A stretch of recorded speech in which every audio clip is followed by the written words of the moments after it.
character. So anyway, I'm going we're to go live. live, believe it or not.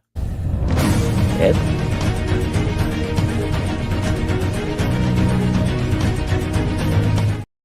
Yeah, you know the thing. We've only got Grant for a couple hours. I mean, for an hour. So we're going to get right to it. Hey, how you been, Grant? It's been a while. Yeah, doing good. How are you doing? See, I knew it, Shadowhawk. He doesn't remember us. Damn it. What the hell? We were talking about that while you were gone. I'm not sure I remembered Grant either. So it's Okay. I don't All right. feel bad. All right. Well, happy hump day to everybody. You know, hell, and thank you for being here. We've already got 4 people in here, and that'll grow, I'm sure. But now, Grant, you got a Kickstarter up, Beowulf, Grendel'S Curse #1 on Kickstarter, and we'll bring that campaign up here. Toot sweet. Grant is in the witness protection program. You can tell that because he's darkly lit. That is not his actual face, so don't send letters or anything like that. Hate mails welcome, of course. Just route it through me. Anyway, I'm in a blathering mood today. Really? Yeah, well, yeah. So 3,000. This is already kicked off. Yeah, pun intended. Yeah, $3,050. Oh, congratulations! You got 111 backers already. How much time left? I'm sorry. How much time left on this? 12 more days. 12. Okay, that's what the 12 is. I'm not so really that. Go ahead. Yeah, a little under 2 weeks. Okay. All right. And let's just watch the trailer before we get going on it. Thanks. Brought to you by Choppy Ass Theater, of course. Oh. Finally, it's time for the follow-up to the hit modern fantasy comic book, Beowulf. Victor, the reincarnation of the legendary warrior Beowulf, is plagued by visions of his ancestor facing off against his most infamous rivals, Grendel and Grendel's mother. Victor, with his lovable sidekick and spirit guide Moony, the cat with magic powers, must reevaluate everything they've come to believe in this epic adventure. Were Grendel and Grendel's mother actually the monsters they were portrayed as in storybooks? Could somebody be using dark magic in an attempt to resurrect Grendel and his mother in a petty act of revenge? For the answers to these mysteries, plus plenty of action, humor, and magic, check out Beowulf, Grendel'S Curse. This is a 3-issue miniseries, with each issue being over 30 pages. Get it now for a limited time on Kickstarter.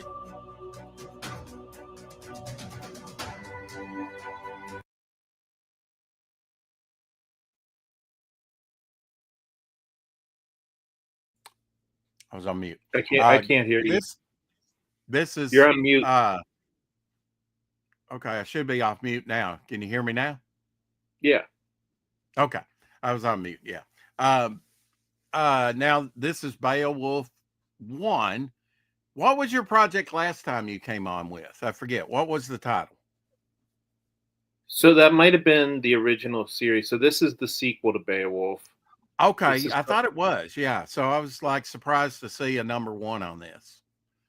So what was the other project that you were doing? Was that like a precursor, or you just what?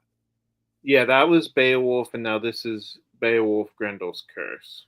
Okay. But three issue arc with this one.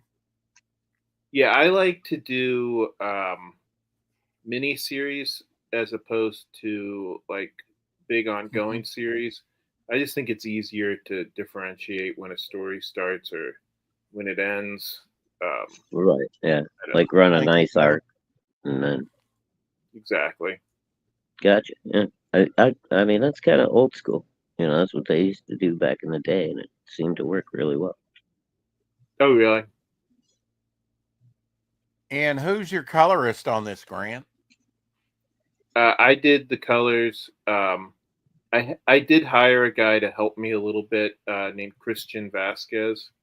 Okay. Yeah, I did most of the colors myself. Okay. That's cool. And you're what? Artist, writer, colorist, all of it, or what? I have one other guy who helps me with the art named Antonio Brandau. Uh, Okay. I do kind of like the layouts, and then he like kind of fleshes them out, and then I ink what he pencils. Yeah, Very okay. cool. Tell us Nice. about Mooney, the dual-eyed colored, eyed cat. So Mooney Yeah. was based on my real life cat Mooney, and he was he's kind of like Victor's spirit guide in this Okay. story. Like maybe a familiar or something like that. Yeah. So did your cat actually have dual color in his eyes, or was that just something you put in the series? Yeah, he had two different colored eyes. Unfortunately, he passed away about 2 years ago. But yeah, he had two. He was almost all white except for a little gray patch on his forehead, and he had two different colored eyes, one blue, one green. Wow. Well, this is a cool little tribute to your lost loved one then. Exactly. Because they really do become part of the family, don't they? They It's do. just like having a child. So 30 plus pages. What's it coming in at? You mean price page wise? count. Oh, page count? About count. 32. About 32 pages. Okay. So I guess we've got, is this the main cover here? Is this a cover? That's the main cover. The other one is the deluxe version. And this is the first tier here, right there, I think, Yeah. right? Okay. Exactly. And then you have this. This is another variant cover. Right, exactly. Okay. All right. So those are the two covers available on the campaign. And I see digital tiers $9. What is, let's see. Was that the first tier, I guess? Let's see. Okay, in print form, which would be, I guess, this A cover would be $12. Okay, and then 15 deluxe. What's the difference between their standard and your deluxe? So the deluxe has the variant cover, and you also get a few supplemental materials at the end. Like you get like a couple of process drawings, and you also get some pinups in the back. Hey, Tank. So from what I'm understanding, the deluxe, you're getting both covers. You're getting two books for $15. Well, you get the regular cover, and then in the pinup section, you get the other cover in the back. It's not okay, featured in that. Okay, all right, and then both covers in print. There we go, in print, $25 there. Digital catch-up tier. Now, what's in the catch-up tier? Hail, Tank and Caleb. Is the trade paperback from last year, and then the first issue of the new series. And what was the page count on the trade paperback from last year? Oh God, what was it? I think it was around 160. Wow. Oh wow. Yeah. Do you like writing large stories like that, or do you like chopping them up? I like. I still like individual issues. I don't know if you guys do or not. What we call floppies. Yeah. Mm-hmm. Well, we were just talking about me and some of the other guys. We're talking about, how much longer floppies are going to exist. And I know a lot of people now are saying, why are we wasting our time on individual issues? But to be honest with you, I kind of like individual issues. Yeah, it depends really, Grant. And I've seen a lot of people lately saying, and actually a friend of ours, Doc Murphy, with War Party, he was going to have this massive book. It was going to take him 2 years to put it out, And right in the middle of the campaign, he shifted gears. He said, I'm going to give you guys floppies, and then at the end, we'll give you a big slipcase and all this great stuff that you can have all the books in. And worked out great for him. He was like upfront with everyone, and said, I'd rather get it out to you than make you wait. And yeah, I mean, that's made a lot of people happy, I mean, that's something that people forget. They forget, like, if they do a 100-page graphic novel and they don't split it up into floppies, that's what 2 or 3 years going by where you're not making any money. Mm-hmm. And I mean, as a customer too, you're waiting. I mean, if you're lucky, 18 months, maybe 2 years before you get a book. It's kind of like Christmas for me because I back everybody when they first come into the community, and I forget about what I backed, and then I just get a bunch of packages coming in. It's like, oh, new comic. So avalanche at the doorstep. I've gotten a few floppies from Splatto Comics, and I mean, indie comics is kind of redefining the cliffhanger, right? We're not on a monthly basis. We're not even on a bi-monthly basis. With our publishing, especially in crowdfunding. So it's a little bit different for independents, I guess, at least in the crowdfunding thing. I think you can do mini series like you're saying and still have a complete story and still allude to future things and future developments. But you can't string people along for like a year, year and a half, 2 years, whatever, for a resolution for something, you can end on a high note going into something else, but other than that, that's about it. I mean, unless you're really creative, I guess.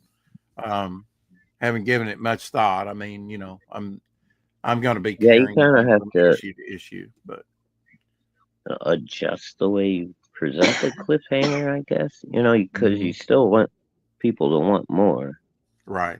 But you don't want to leave them like waiting for 2 years, just like I'm sick of waiting for it. And I think price point is a big thing. Yours is just $12.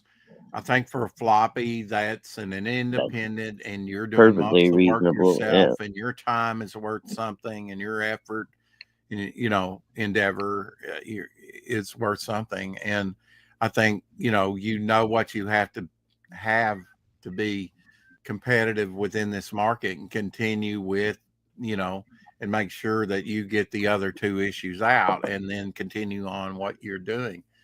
So yeah. I think price point is a big thing, I mean, you don't need 1 million people to back your book, although that would be nice. Right. But if you get that core group on board with what you're doing and your vision, and there's many ways you can do that, Yeah, I mean, I'm doing media. One pushing it. Yeah, I'm doing 30-page books now, which I feel like is a good middle ground between like the 20-page books that used to be pretty popular. I mean, did the 160 kind of sour you and change you on that, or was it just no? About time?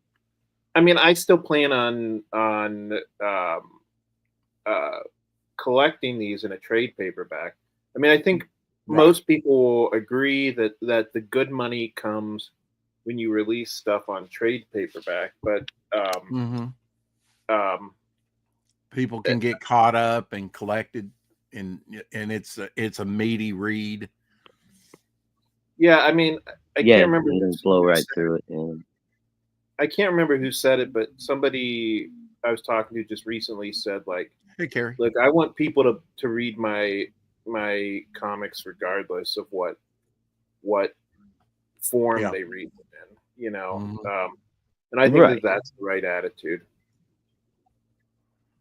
And the thing, I mean, that floppies have over trade paperbacks every time is you lose a lot in that center gutter on a trade paperback. I mean, unless you're just going to fold that thing in half and break the spine. Right? It's like, yeah. I would rather do a catch up with. I mean, I'm not going to buy the individual issues, and probably don't even have, I don't want to put anything and commit something on a pull list at my local comic book store. But if I go to Barnes and Noble and I see, Justice League Dark, I read the first 30 something issues in like 4 trade paperbacks and got caught up, and binge Yeah, read it, and that's great. Like I said, but and I don't have to wait month to month, to get the, you just lose that conclusion. little bit of art, there and that. Richard Emery, he had over 200 on his first Blood and Sword. He offered his floppy for $5 on Fund My Comic and got over 200. His second one, just looking at the campaign now, he's got 243 backers, even more this second time around. $3,675, about what I've been doing, raised in 1 year, about the same time. So, or maybe this is the original. So that is the original. I don't know what he's done on 2, but on the first one, he did about 250 backers almost, with about what we're doing on our campaign. So Richard's doing it. It's a fun book. It's it's not a super detailed art style. It's not like, crazy rendered or anything like that, but the characters are well done. The story's well written. And the reason I brought that up was he offered it at a price point that was very affordable, and he's like, I just want I don't know how he does it. To read my book as possible. I don't know how he does it that cheap. Yeah. He's got a he secret. Probably could have went $8 on a copy and probably did just about as well. Don't you think, Shadow? I would think so, dude. I mean, he could have gone $7.58, even $10. I mean, but to do it at $5, that was just like, wow, that's crazy. That is crazy, isn't it? Yeah. I ordered, and maybe that was part of the strategy, because I ordered like 3 copies. I'm like, normally it's going to cost me $15-20 anyway. I might as well get 3 of them, Well, here's Blood and Sword 2. Let's just see how his campaign's doing. 102 backers. But now, see, I don't know if he's offered more. He's still a physical copy, still $5. I don't know what he's got on the campaign, but as far as I can't remember what money wise, his first one did 36 something. This one's 34.61 so far, raised in 2 months. Okay. So is he in demand now? What he's raised in a whole year, he's almost raised in 2 months. His backer count's only 102, but that may climb at the same price point. He might have. Well, if he's only got 102 backers, look at that. Obviously, the backers are spending more money this time around than they did the first time. He might have original artwork, although I think he works digitally. Do you work digitally, Grant? Totally digital? I'm 100% digital. I can't even remember the last time I sat down with a pencil and a piece of paper. Do you think you could do it? I mean, like sketch cards or something? Yeah. Because that helps the campaign. Let's face it. Yeah. Original artwork.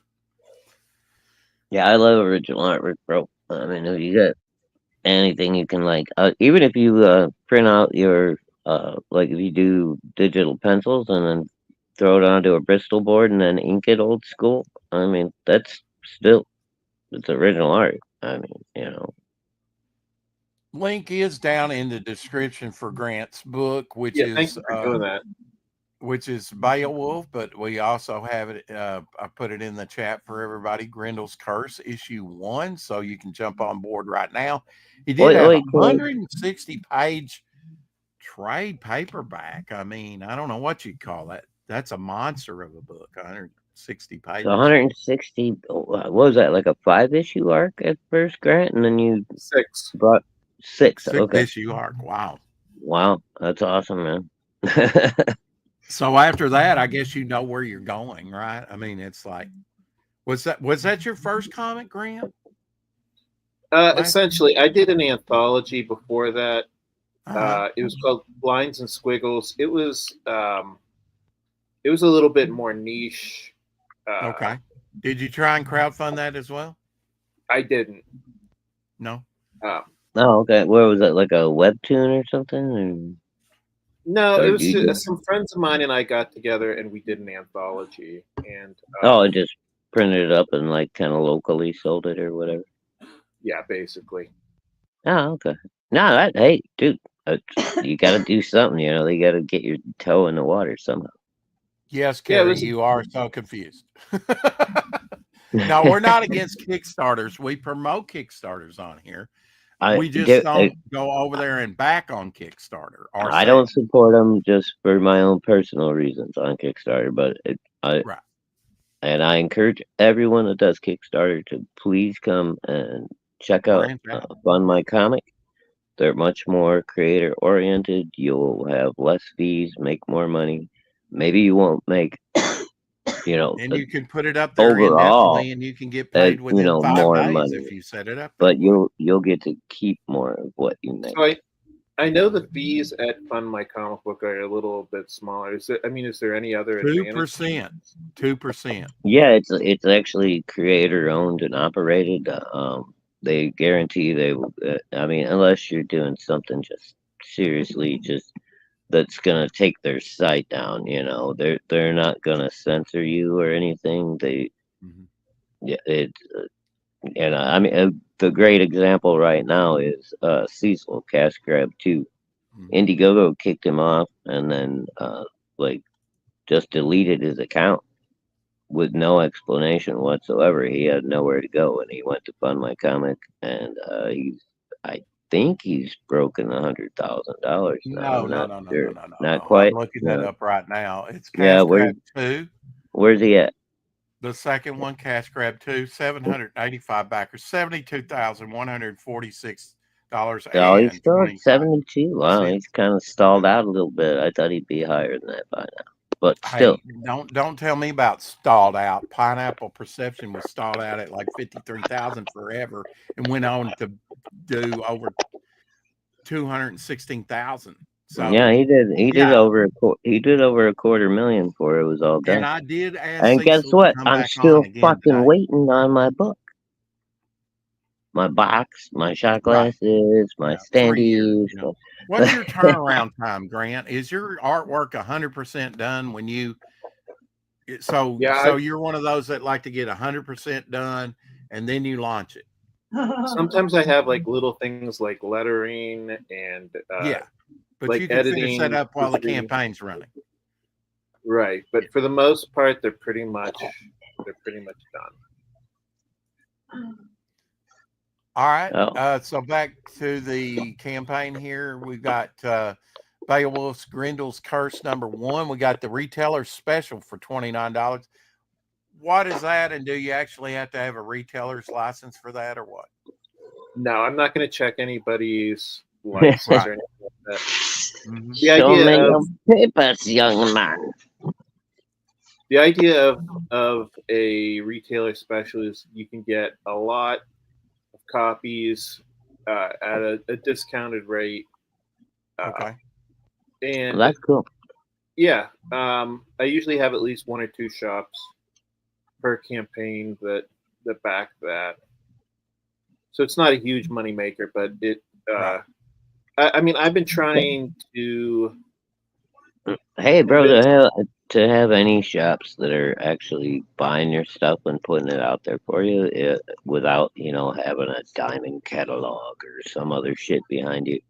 That's a nice accomplishment right there, bro. Don't underestimate that shit. Yeah, exactly what you're saying. I mean, like you said, diamond isn't the best for indie creators, and so now it's not the best for anybody, but right. Now you're in Pittsburgh, right? Correct. Tell us about the ketchup. Hey, Marcus. Oi. Ketchup. The ketchup tier is the original trade paperback plus the new comic book. Okay.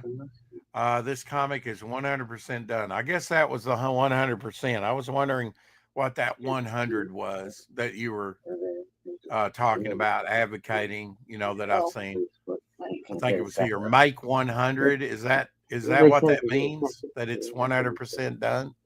Yeah, I mean that's kind of a gimmick that Kickstarter is doing right now. I'm not. Oh, okay.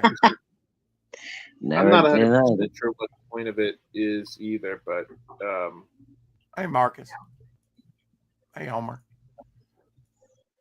Yeah, I don't know. So I'm a little bit interested in what you guys were talking about with the Fund My Comic Book thing. So are there people who only support comic books on Fund My Comic Book? I think it's that way with every platform, right? I've seen Fund My Comic seems to be like the little guy, the newcomer, but like on Mike Barron's Leviathan and other things, I've seen it outperform Kickstarter. I've seen it outperform Indiegogo. So I guess it depends on your core group and your individual thing. The great thing about Fund My Comic is you can stick it up there.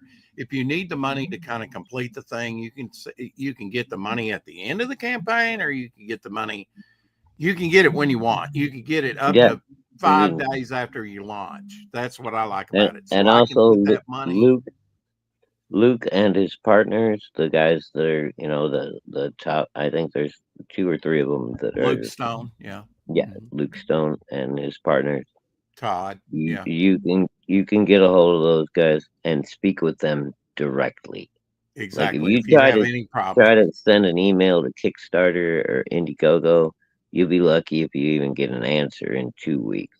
Like you send an email to Luke on FMC or any one of the other guys that's involved, and you'll have an answer by the end of that day, or at least a response telling you we will have an answer for you. So I mean, I can tell you, I tried doing Indiegogo, and I made just like no money whatsoever on that. No, because Indiegogo is not going to promote you unless you meet certain criteria, and that's why Kickstarter it's got a wider audience. It's more well known for indie comics and things like that. So that's why I see a lot of people go to Kickstarter. Kickstarter has a wider audience. It's better at sending emails out saying like, "Hey, since you checked out this one comic book, you might like this other comic book." Right. Yeah, they actually kind of promote you more and stuff. But at the same time, I don't like the way they bill stuff. I mean, until it publishes, I'd rather pay for it in advance and get a refund later than have a surprise. Oh, we took fucking $135 for that special copy you ordered 2 years ago that you forgot about.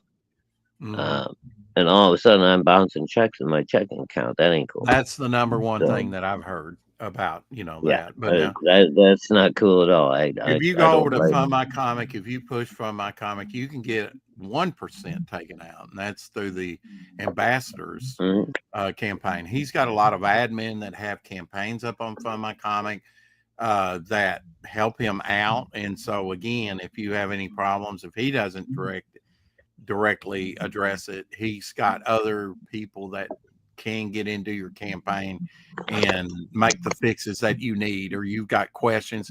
They've also got tutorials on how to do things. He's got a second platforms that's not, he wants to run it like a storefront, where like at first a lot of people did second chance offers over there. And you can fund for $1 too, instead of tiers, he calls them rewards. They're always upgrading the thing. When I first started with it, they didn't even have, I put my project off a little bit till they had shopping cart. They've got shopping cart now. They're always working to improve the thing. And I think, if Cecil goes over $100,000, I think, and other big creators have said that they're going to come over there eventually. I think, and we've already seen that, some do almost 40,000 over there. I'm like you, Grant. I'm not looking to get rich, but you know, you want the best exposure you can. The good thing is you put up a second chance, let it run in storefront as long as you want. And I see like Arrow Comics is going to do it. Silver Line Comics is already doing it. They've got a campaign up that is storefront. And all it is here's all of the back issues. They got a lot of floppies, you know. So they do these bundles, you know, get this set or that set, you know, and get caught up with everything that we produced. I think that's very smart, you know. Just there's just so many advantages to Fund My Comic. But like Marcus said earlier, you know, he thinks that Indiegogo and Fund My Comic probably share backers. And I would say you're probably right. You know, so that was my other question. So you said your friend got kicked off of Indiegogo. I was always under the impression that Indiegogo was the place people who were really concerned about censorship went. So yeah, well, they were, and then it was a few years ago. There was a big Kickstarter to this whole restart. They were like, we're clearing out a bunch of these politically oriented people that have been making bad decisions. And it appears that a lot of them got hired by Indiegogo while Indiegogo is trying to expand and become as big as Kickstarter, because all of a sudden that shit started happening there. So again, the only reason I push FMC is because it's creator owned and operated. It's geared towards creators. They're not going to censor you unless it's going to hurt their channel. And they're not within your own campaign and everything. Once people log into your own campaign, you can show whatever you want.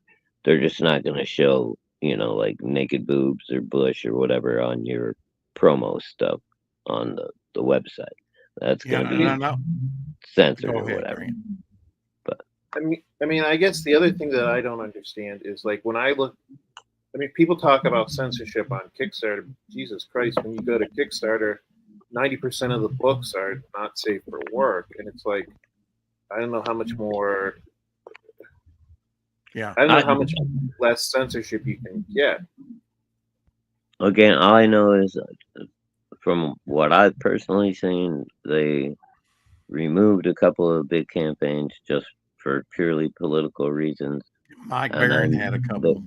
They also allowed cloned campaigns to keep on running on Kickstarter even after multiple complaints from the actual owners of the IPs. And until what a clone campaign is. We had to get a federal fraud agent that happens to be a part of the community involved before they would take those campaigns down. So people were using like copyrighted characters. No, what they were doing was taking my campaign, and I'm using this as a for instance. I wasn't one of the people, but they took my campaign, Devil Flyer, and they cloned it and was making money on it. I mean, they copied it. They basically copy and paste my whole campaign over there on Kickstarter. They just changed the name. Yeah. They changed the names and the Stripe account. On Kickstarter and stuck it so up. they were taking your art. It's not you. Yeah. This person's art. They were doing it. Yeah. Yeah. Vinny Tartamella, his pirate campaign, Ghost of, no, that's Graham's book. I can't remember. I can't remember what Vinny's book was, but it was it was like a pirate thing. And some dickhead in Europe somewhere cloned the campaign, put his name on everything, removed Vinny's name off of everything. It was the exact same campaign. There was 2 or 3 campaigns that they did that, and they were lobbied continuously to take it down. And they this didn't guy do anything had made about it. over $150,000 or $160,000 already before Kickstarter was finally forced to shut him down and refund everybody their money. It's insane. Yeah. And that wasn't the only campaign. There were 2 or 3s, but fortunately, no, there was a bunch of them. Yeah, like right around that time, that there was like, hey, Mike, at least 3 or 4 I'm aware of. Mm-hmm. and it's a different platform. It's like I equate Fund My Comic to like eBay. We're like one of the first or the first, the biggest and best, Homer, what's up, buddy? I mean, as far as brand recognized, it's like with eBay, with reselling, it's like, oh, let's go to eBay. And I've dealt with eBay for about 20 years, and it sucks in a lot of ways. It absolutely sucks for sellers and buyers. But there's no one that can touch it, really. Same thing in crowdfunding. I guess Kickstarter was first, pretty lucky, man. But they're not necessarily, great business practices with stuff. Or if you have a problem, I don't know. If it works for you and that's your core group, I feel like your core group will follow you wherever you go, to whatever platform. Even if it's a private website, if they want your stuff, they will seek it out and find it. Is that something you've considered, as making a website? Yeah, I have my website up, and I have the Comicsburg website, which is my publisher, and my comic books are up on there. Okay. Oh, that's cool. And you can buy digital, or you can buy print versions. We sell a couple comic books per month. It's not anywhere near the amount of money that we're making via Kickstarter. Have you got a link that you can put in the private chat? Gary would like to check it out, and maybe some of the other folks in the audience. Right. I think Grant had dropped his links earlier. If you check the private chat, you might. I put the link. Yeah, I put the link to the Kickstarter here.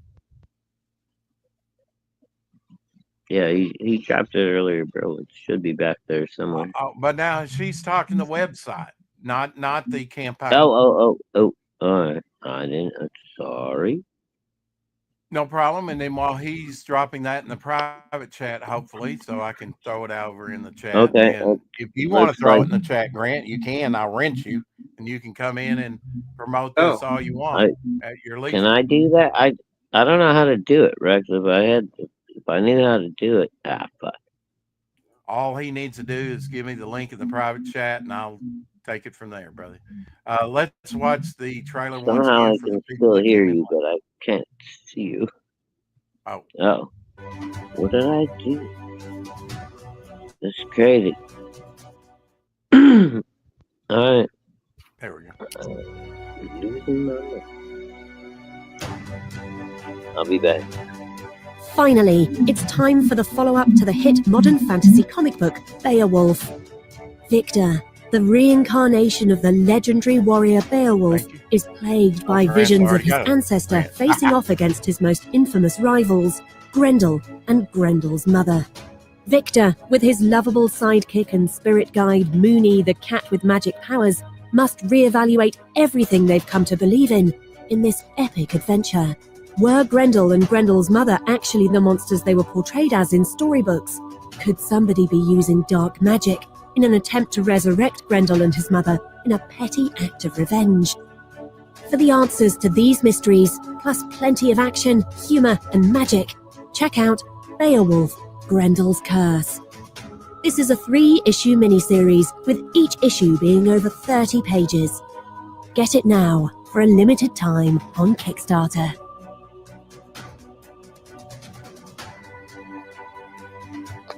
Can you tell us a little bit of the history of Beowulf?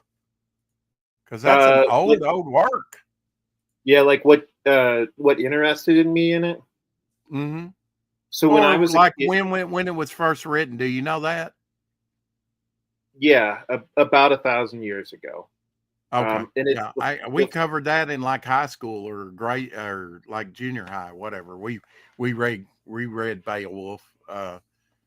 One of the oldest works, adventure type things out there. Yeah, and I learned about it as a kid because my parents had the Time Life book. they had like a Time Life book that retold the story. Okay. And Those are always fun. The thing that I found fascinating about it was it reminded me of a superhero story, but from 1,000 years ago. Mm-hmm. And so I came up with this character Beowulf, and that was kind of like the character that I would like when we were playing out on the playground as kids. I don't know if you did this when you were a kid, but you would make up your own superheroes, and then you'd run around on the playground pretending that you were that character. So my character that I always pretended I was Beowulf. Really? Okay. Yeah. And then during the pandemic, I was thinking that I was going to use my time to do something other than just sit around and watch TV. Mm-hmm. And I was looking for comic books to get involved in. And I didn't like any of the ideas that people were pitching to me. So I said, why don't I resurrect that idea that I had for Beowulf? And a couple people have said, hey,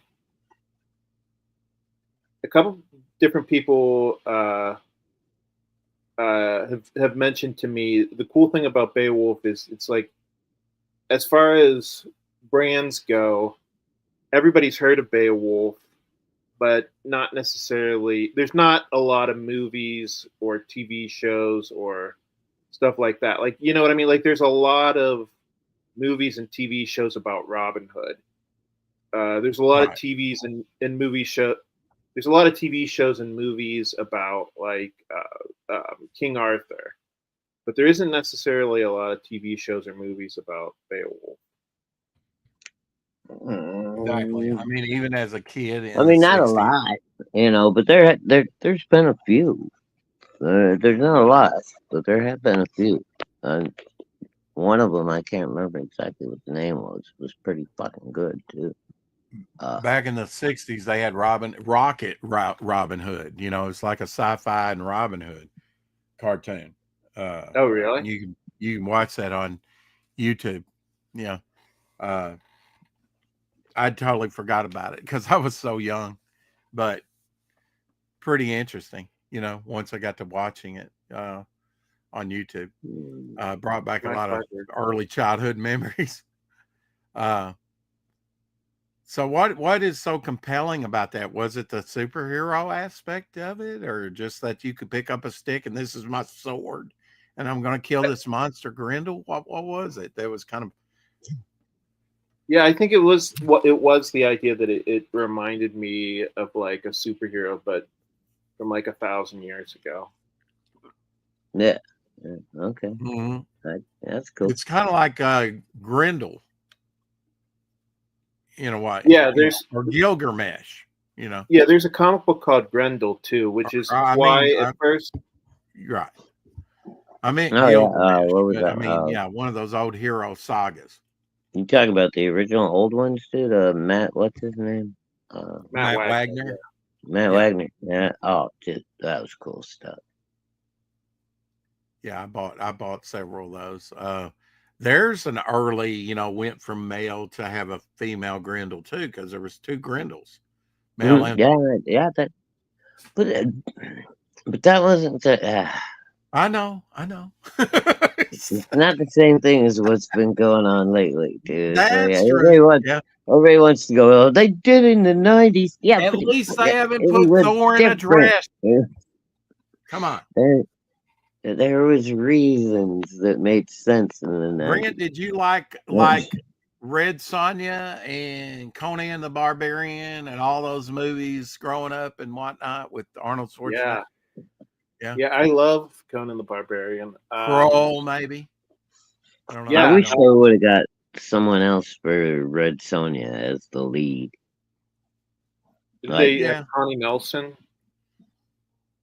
No, they had what was it? The broad that nobody remembers her. So maybe you're right. She was dating Sylvester Stallone or married him for a little while. That big Swedish broad. She ended up being. Are you sure it's not Connie Nelson?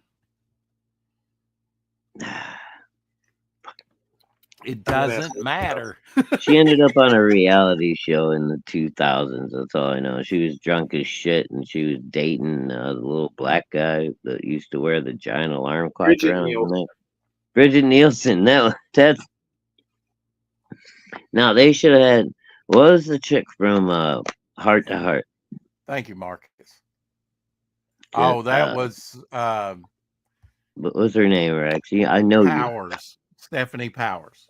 Stephanie Powers. Now, if they'd have put a chainmail fucking bikini on her, oh my god. She didn't have the musculature, though, But yeah, maybe not. But God, Doug, she was looking older by then. Let's face it, by like 85. No, well, you think? Yeah, maybe. I think so. Look at Heart to Heart. She looked older in Heart to Heart. She's been around a long time. If you go really early, she's 80-something years old now.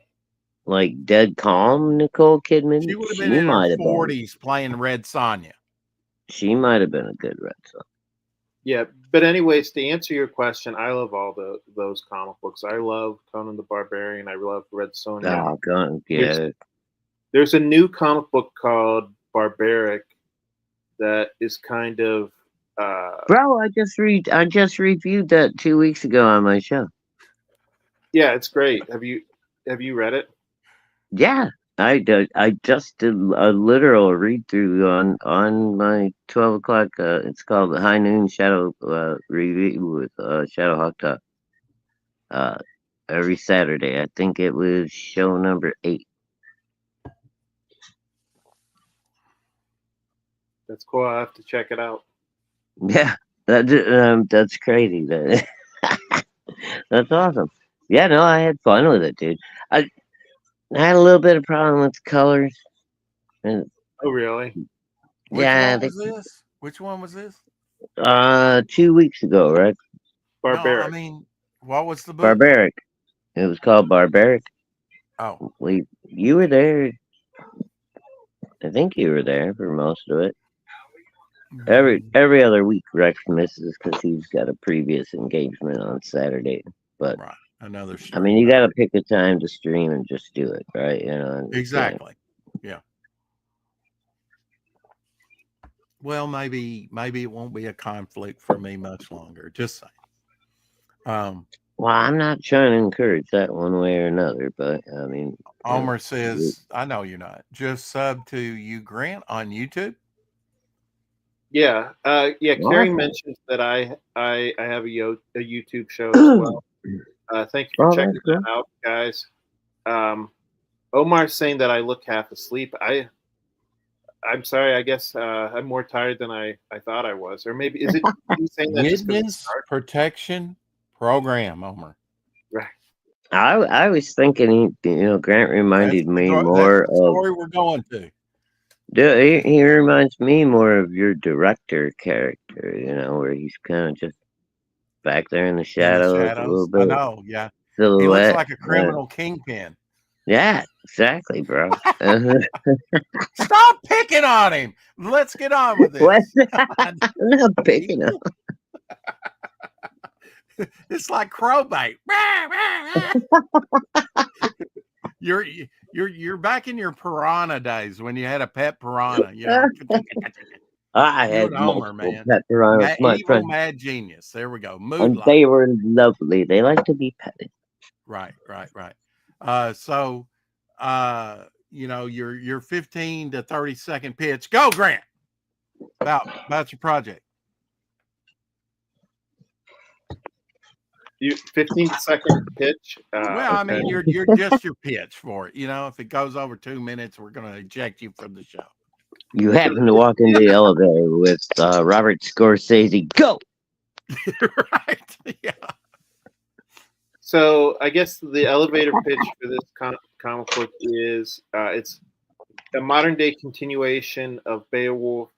It cuts back and forth between medieval times and modern day. And this is the sequel to last year's comic book where he's actually going up against Grendel, and I think that was a little bit more than 15 seconds, but that was good. That was good. Yeah, Say it with some gusto, and you got it down. Marcus says John's Long Box. I guess you know that channel, right? Would love Yeah. this comic, so maybe they can get you on. You know, he says he's a little light this week, so you are going into your last 30 days last 12 days, last dozen days on the campaign. So, Marcus, you might tell him that he better get him on or forever hold his peace. Yeah, but exactly. now, you know, one thing they do say about Fund My Comic Grant as well is that it's easy to set up compared to other websites. So I don't know. Now, why do you think over on Kickstarter, you seem to be breaking with tradition? You offer 2 covers, but over there on Kickstarter, it seems like 13 variant covers.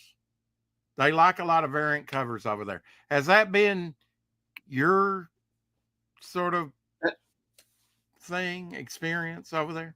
I mean, people forget that if you do a lot of variant covers, that's more money you got to spend too. Exactly. Yeah. I mean, early on, I did a bunch of variant covers, and I ended up spending all the money I made on these variant covers. Like, especially because I was like trying to get like really good, like top notch, like guys who had worked for Image and Dark Horse and stuff. And that can really make your budget balloon. Because one of the things about getting like a penciler who's like worked for Image, they only want to work with inkers and colorists who have also worked for Image. So your budget can really, really start to raise if you have like a bunch of covers. And I thought that if it's a different printing setup every time not totally, but they have to swap out the covers, and they cost you more money, definitely. Exactly. So after you get this one for field, because it's 100% done, when's the next one coming? Probably later this year. Are you shooting for like 2 a year now?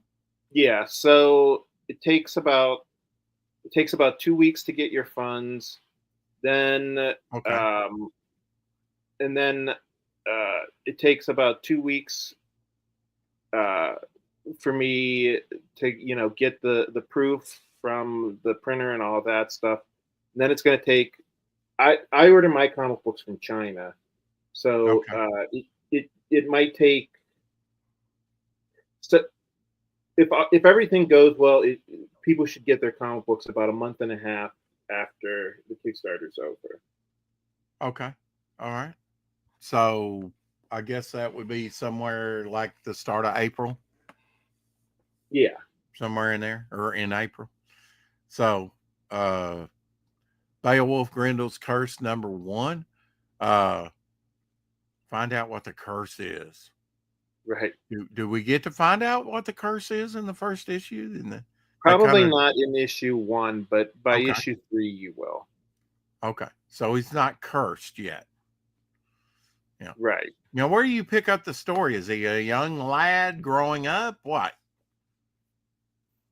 Is he a full-grown man? He's an adult. He's like in his early 20s, I would say, or at least according to modern. So I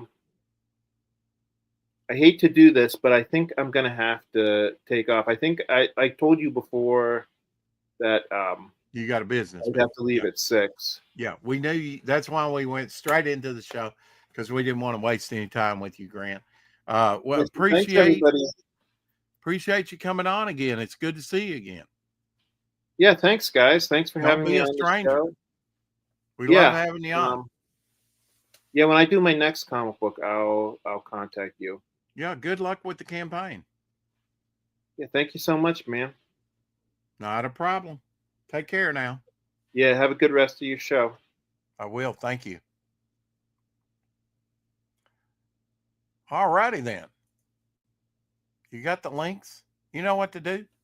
Was over on Topicless. If I can get my co-host back in here, was on topic list last night. I got one done. You know, already had it penciled in and inked. This basically had to color it in. You know, I did a little bit of inking. And then coloring on it. But most of it was already completed except for the coloring. But I did add some elements to it. So there's one of the 43 there. They are 43 Nazi super soldiers. So he's got the swastika and then, you know, just the collarbone up here and everything, just the top of the chest and everything just suggested I could put a couple wings coming off of that, you know, because I've got these sort of Iron Man, you know,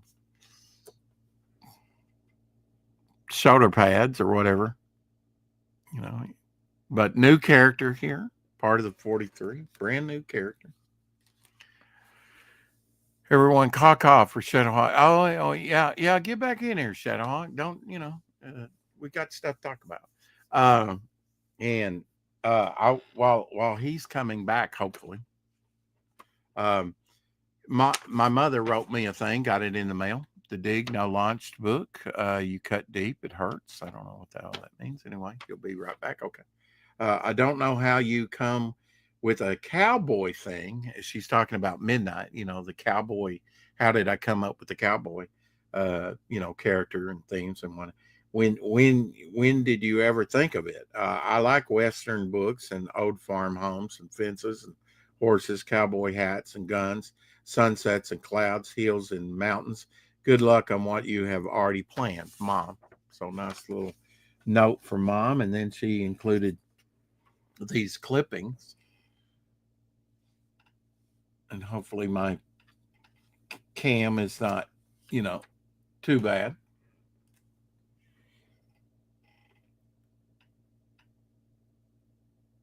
Very cool. Very supportive. She's really digging on the Western thing. That's something that she can really, you know, enjoy.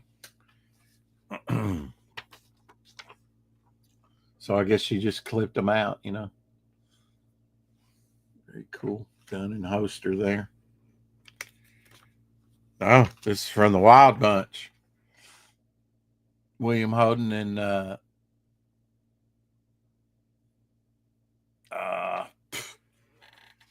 Ernest Borgnine.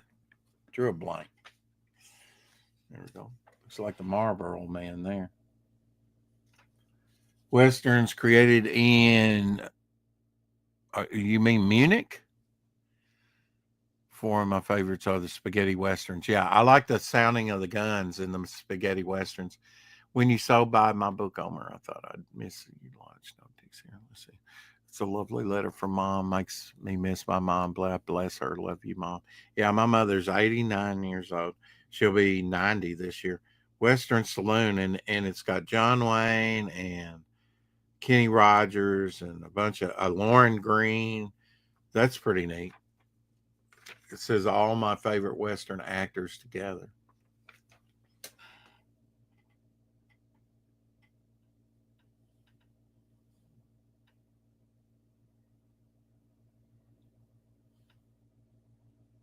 Don't recognize some of them, but you know, you can put Ward Bond in there.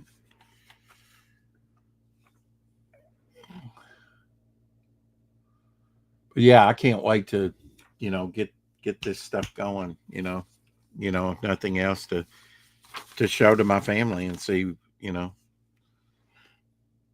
see what I did. I think they can understand a Western, you know, more than. Here's a nice barn set up. Saying Grant should have said, buy my book. Yeah. Mom is special. Hell, the chat. Yeah. Hey,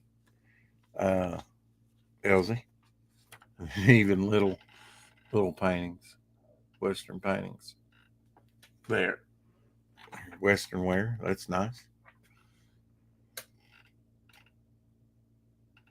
And even some Western style belt buckles there. Yeah, I'll be right back. Yeah, right. I'm watching the clock, dude. I need you. Isn't it nice to be needed? Hey, Elsie. Elsie, I'll send you the link here in a minute if you want.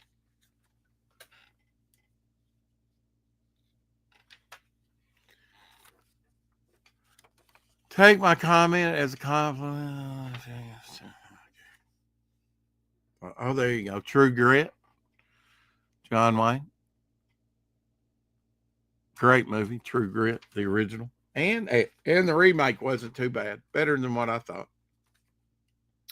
Get to her on that side, but a dog, I don't know why. I think I might have told her, I could put Abby in it, So good way to put Abby in there. So she sent me all these reference pictures. Isn't that nice? That's nice of my mother.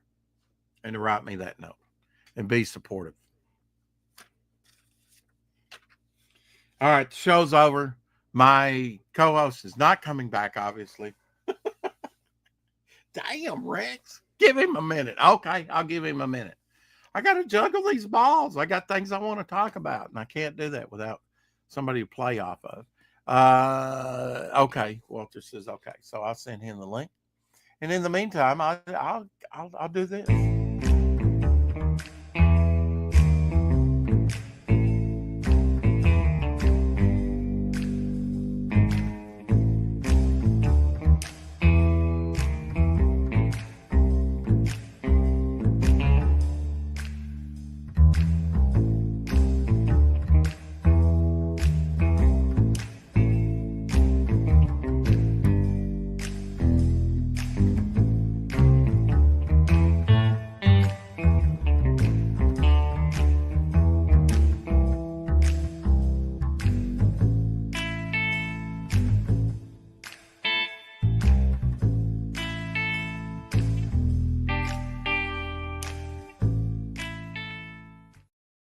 Welcome back to the show. My co-host, Shadowhawk.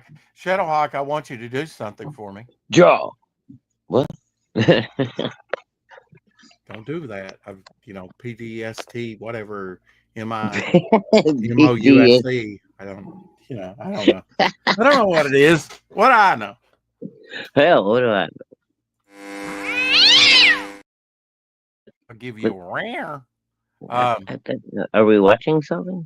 Can't wait to get this book in my hands. Carrie says, I don't know what book she's talking about. Anyway, I wanted you to do something for me.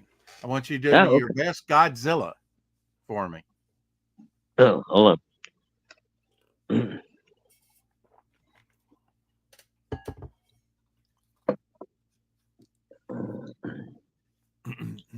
I had to take a drink. The vocal cords. There you go.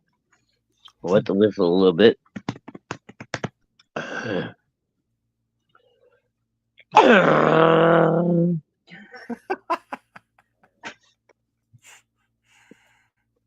Only one? Really? Okay.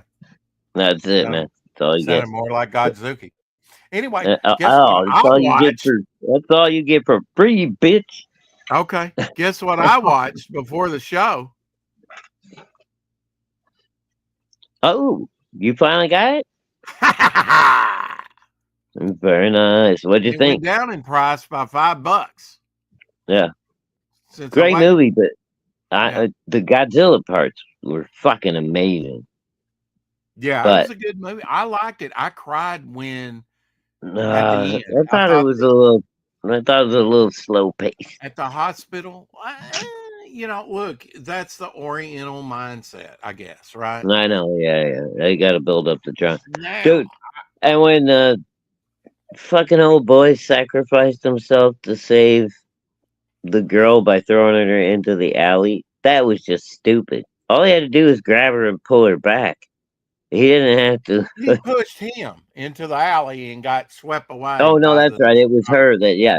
But he could have just grabbed her and yanked her in there. She's way littler than he is.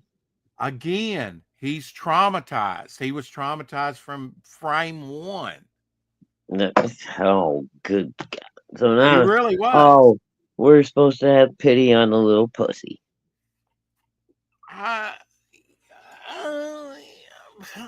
I don't know about that, but I'm Dude, just when it saying. comes down to life and I'm death saying and the split second, she thought he didn't. Some dumbasses are like that. They're like, all right, well, or I'm sorry. Godzilla steps on them. It Get comes out down to of life. there. It wasn't even Godzilla stepping on him. It was the fucking shockwave of all the shit. I got it. It was the back blow, really, because he actually did it in the opposite direction of them, almost. Right, yeah, but it's still, it was, the shockwave coming off the impact Oh that he yeah, made. the effects There were was great. No wonder they won an Oscar for it. oh, dude, there was shrapnel fucking everywhere. I mean, And I mean, the fucking, fins coming up out of his back. I mean, it and it made for a great dramatic moment. She got obliterated, dude. Oh yeah, she got blown away like it was a hurricane. Yeah, she just got fucking like particled, And I really hated that for her because I liked that character by that point. But and that's that was the cool thing was they kind of hooked you in. You kind of cared about her, and then all of a sudden she just poof. It's like, oh, you didn't see that coming. Yeah, fucking I thought she was gonna be around for a minute. My friend, they reeled you in. She was hanging from that train, and you're like, yeah, how's she gonna get out of that? Oh, that's right. I forgot about that shit. She was dangling off the damn train. In the water. Yeah. Dog in yours. I forgot about that part. Oh, that's right. Yeah, I did just play the trailer. And that gave me just enough time to send the link to the LZ, and he's not in here yet. So, jeez. Gotta make a drink. Sorry. All right. Well, that stops the show code. But we had fun, and we're gonna have more drawing fun on the show over on Omer's. I believe it's 9 o'clock. I think that's right. Oh, is that tonight? Yeah, that's tonight, right? Hump day, yeah, or day after topicless. Hey, Elsie, you're looking clean cut today. Elsie, what's happening, bro? What's going on? I'm feeling pretty good today. Yeah. I watched Godzilla -1, so got my tax money in. I sold a new digital tier on the campaign. The campaign was up to $3,667, I think, something like that. Let me look real quick. But yeah, when you come over, we'll have to watch it, Elsie. Okay. Hell yeah. What's up, Shadow? How you doing, bro? Good. How you doing, Els? Excuse my voice there. Been running, but I'm feeling pretty good today. I wasn't doing real good this morning. I took the day off, dude. I woke up. I don't know if I slept wrong or what, but I couldn't move my arm for a good hour or so this morning. I was fucking getting worried. Oh, wow. Yeah. Were you thinking, was it your left arm or? No, it was my right arm, the one that I blew up. Okay. Yeah, I was worried about that. Who was the person that made the robot on the motorcycle clip that was showed the other day? That was cool. Rex showed it. Yeah, I showed that. I'd have to find that for you, PBR. That was a wild looking. That's on X. Man. Yeah, it was wild. I like that little character. Actually, there's a couple. Oh, I remember the one you're talking about. Yeah, that was cool. Yeah, with the carburetor eyes and whatnot. Yeah, that was pretty neat. And I don't know who did that. Well, you showed that, right, Rex? That was right, exactly. We did that yesterday. I'll find that for you, PBR. I'll try anyway. Also bought this 4K Ultra HD plus Blu-ray of They Live. Still. Oh, sweet, man. Edition. Huh? I didn't have this. That's a great movie, man. It's a lot of fun. In my collection, but this is the steel book to it. Dude, that movie is a lot of fun, but at the same time, it's got a very deep message going on. And oh yeah. When you watch it today, and you look at what we're seeing being uncovered by the fucking, all the crookedness in our government. Yeah. It's pretty prophetic, man. There you go. Yeah. Take the disc out. It's good to obey. Yeah. Obey. I actually saw something like this lenticular things, posters, and it was Trump and Elon Musk. Oh, no shit, really? And it was like, obey, make billionaires rich again or something like that, Oh, But fuck yeah, they're off. starting to use this against the right, Man. I don't, man. I can tell what they're just cleaning the swamp. That's all. Yeah. Dude, I'll tell you what. I'll take that $5,000 check. Walking, I ain't gonna complain. And hopefully hopefully it ends up being more before it's all over.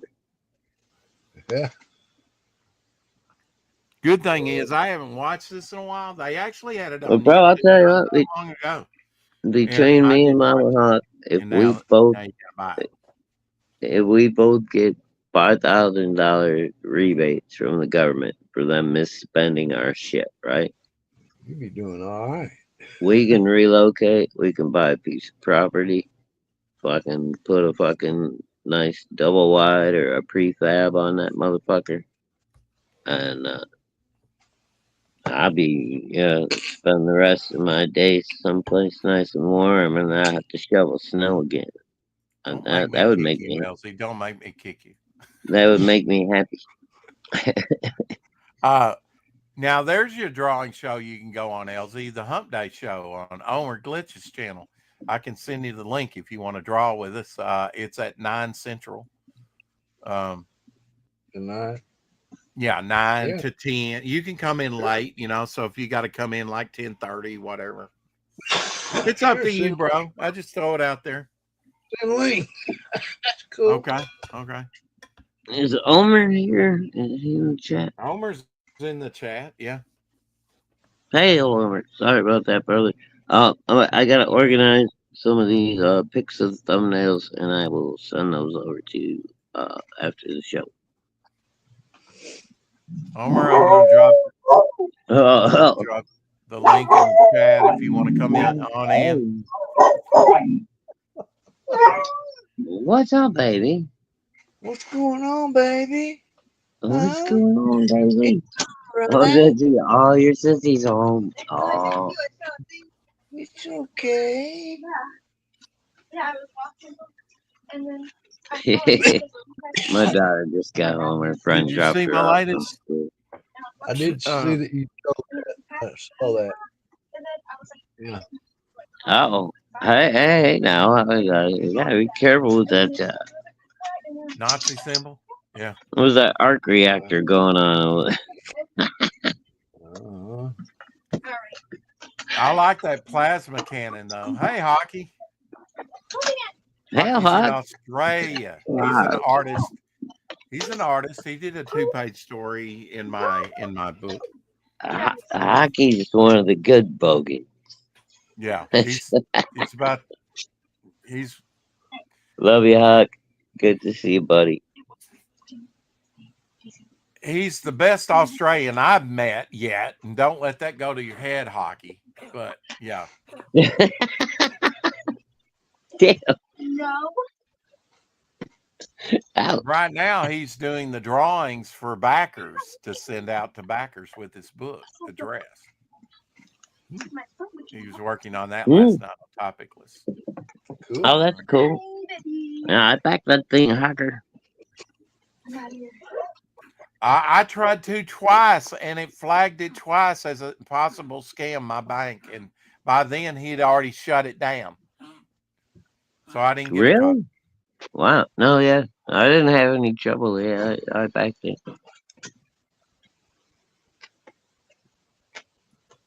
Baby, I'm taken with the notion to love you with the sweetest of devotion. Yeah, one of those disco songs, I think, from the 70s, right? Mm-hmm. Baby. And I got the motion.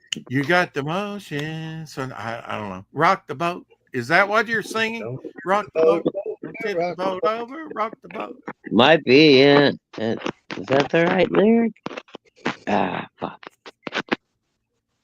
I feel like you've led me down the wrong path, Rex. What? Don't let me down. We would never down the wrong path, Shadow. 40 years No, I makes a mean difference. just on that song. I'm not sure if that's the right song. Man, Look at this. 40 years later, Whoa. Tears for Fears. Jesus Wow. Yeah. The one Holy. looks like a homeless guy, man. like he's ready to They rock. both look like homeless dudes. What are you talking about? God damn. Seen better days. Yeah. Woof. Ouch.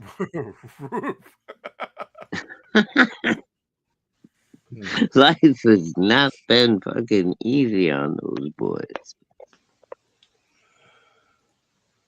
Maybe they weren't easy on life. Maybe. One of the greatest songs of the 80s. That girl is pretty wild, no.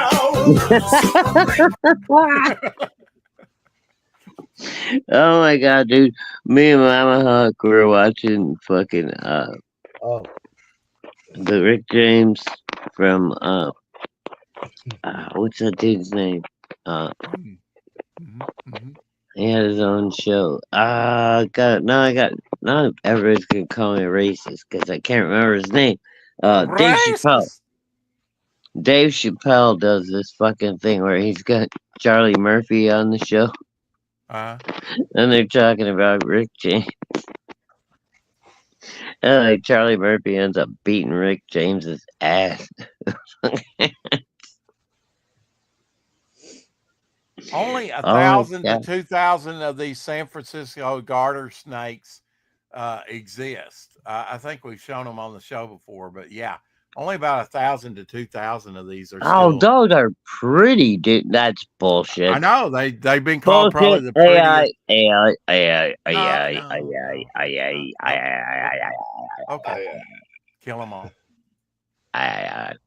That's not fucking real. Put that back up there. San Francisco garter snake has been on the endangered list since 1967. Put the and has been labeled the most beautiful snake in the U.S. Researchers estimated about 1,000 to 2,000 remain. Since so you call it AI and bullshit. And put the picture back up. I want to fucking examine this. They may die out completely.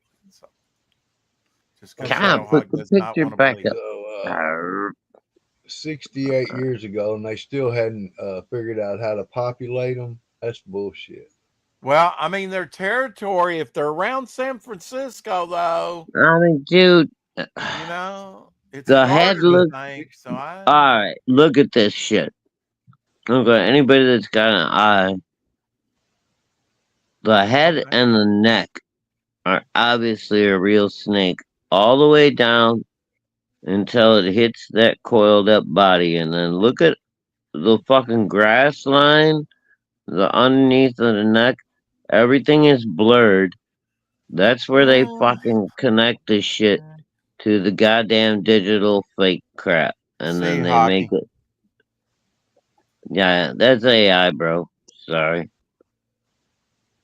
Well, if it's not AI, it's Photoshop or whatever. Shadowhawk, did you see horror movies suggested earlier? My memory is Pants, and I zone out lots. Movie is Scarecrow, horror movie from 2013. Wait. Scarecrow. I do too, Kerry. I zone out a lot too. It happened. Wait, there are a bunch of Scarecrow horror movies. 2013, she says. I don't know. Oh, yeah, there's a bunch of Scarecrow movies. Is that the one with the girl and her sister, and they're like trapped in a barn? That was a pretty good one. It was all CGI effects and stuff, which I normally don't like, but whoever was doing the effects on that movie did a really good job. Well, that's the whole key, man. If you have somebody that knows what they're doing and they do good effects. Yeah. I'm telling you, I mean, and they did mix in, a few actual physical effects in there to kind of like, Gary says, no, not that one. No, not that one. Oh, You're well, not fuck. talking. I don't know, Carrie. Give him some other information, Carrie. give me a few more touchstones. Upsteria. Hey, check this out, guys. One of the oldest I operating didn't see electrical the lamps in the suggestion world. earlier. Oldest electrical lamp. Watch it run for the first time in 100 years. Okay, what's the name of the movie, Carrie? Good God, the cinematography was done by the same guy that did The Blob. All right. Jeepers Creepers. Jeepers Creepers, you think that's it? That's not what it is. I liked it. I don't know. Jeepers Creepers are the first two I liked a lot. Scarecrow.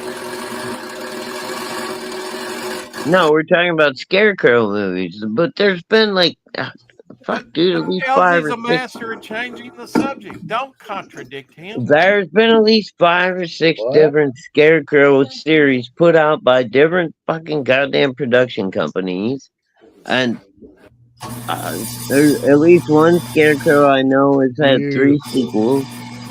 Scarecrow is what it's called, Carrie says. Oh God. You make my brain hurt, Carrie.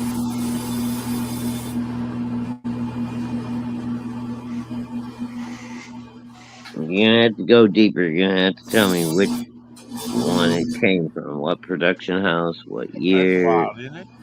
Is it MGM? Is it fucking Bloomhouse?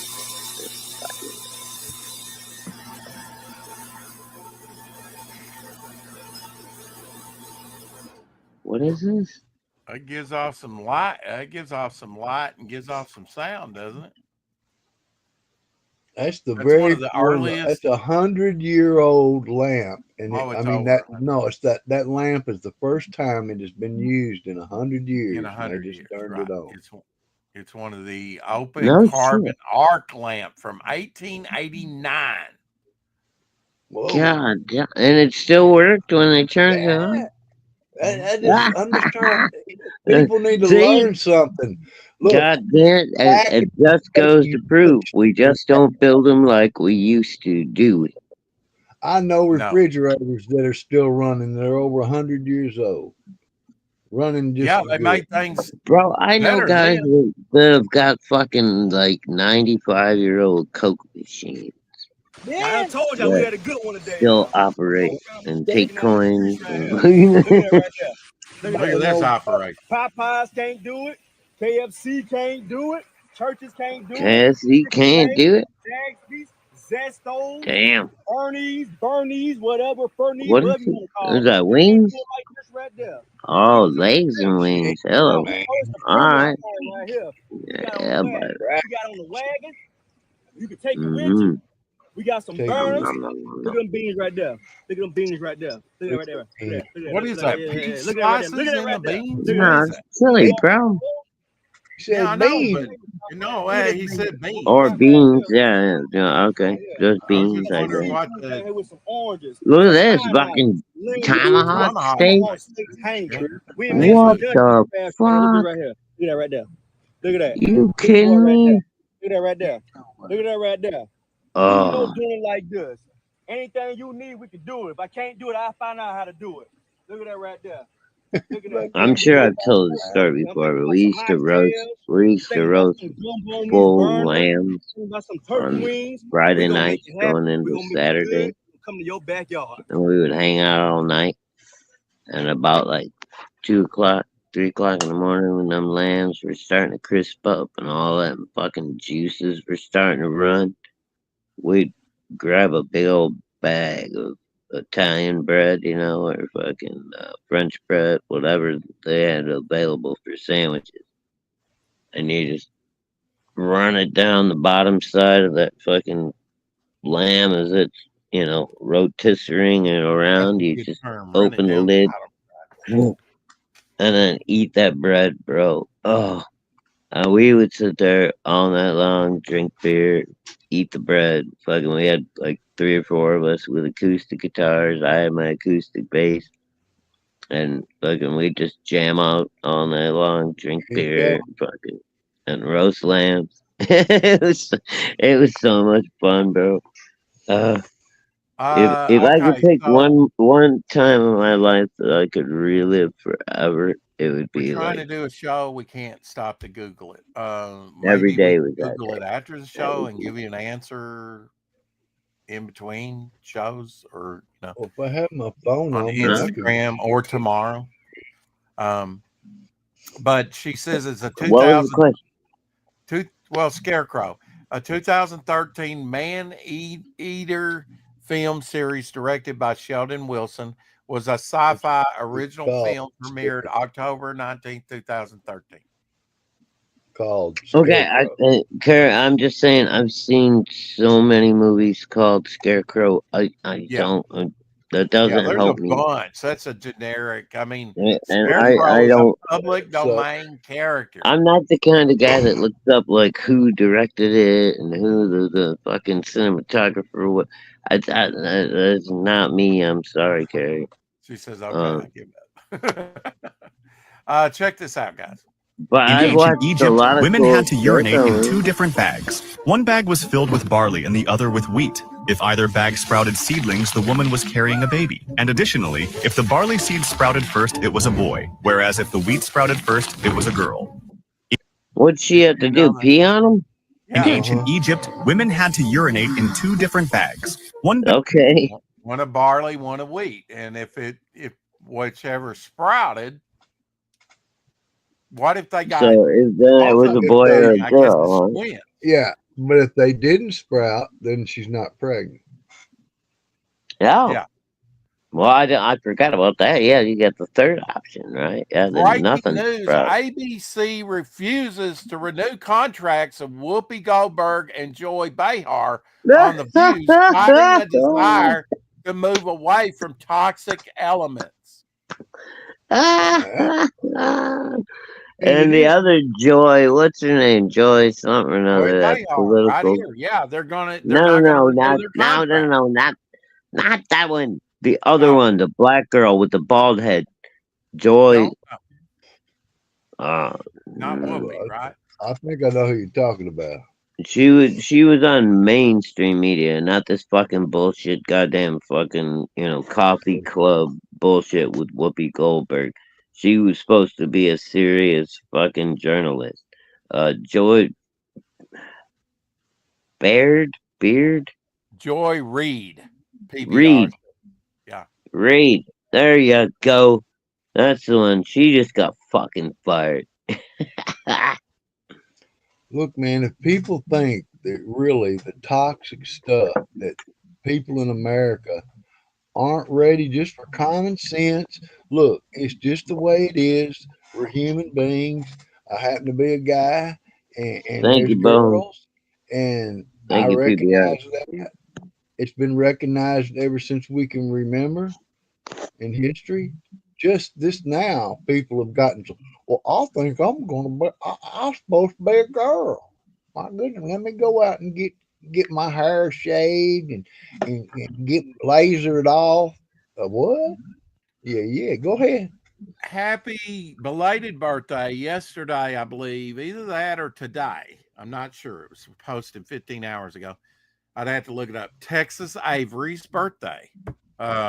Born in 1908. Great animator. Beautiful.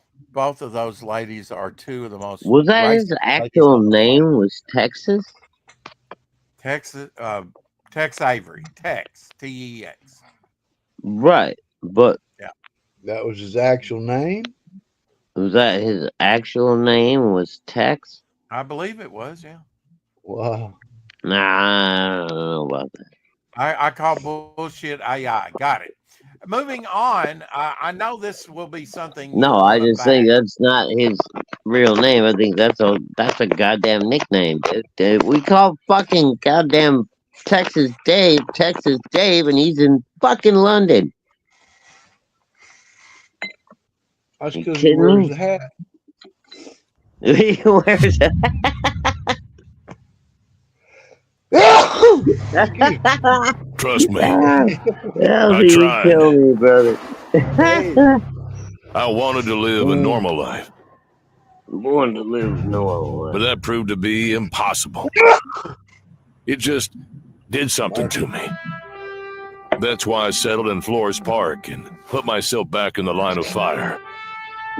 I'm forever a soldier. Braxwell, with your addition, we formed Alpha Corps, and it reminds me so much of the old days. But it's not the old days. Sometimes it feels like I'm just a dog chasing its tail. Over the last century, the United States has become more and more fractured. Some would say they were surprised Texas wasn't the first to split. But when your allegiance is tested, decisions must be made.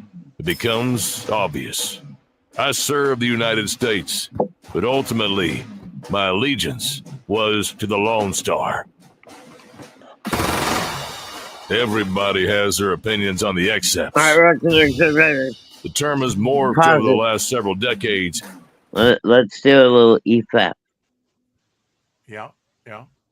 Do you see that right there?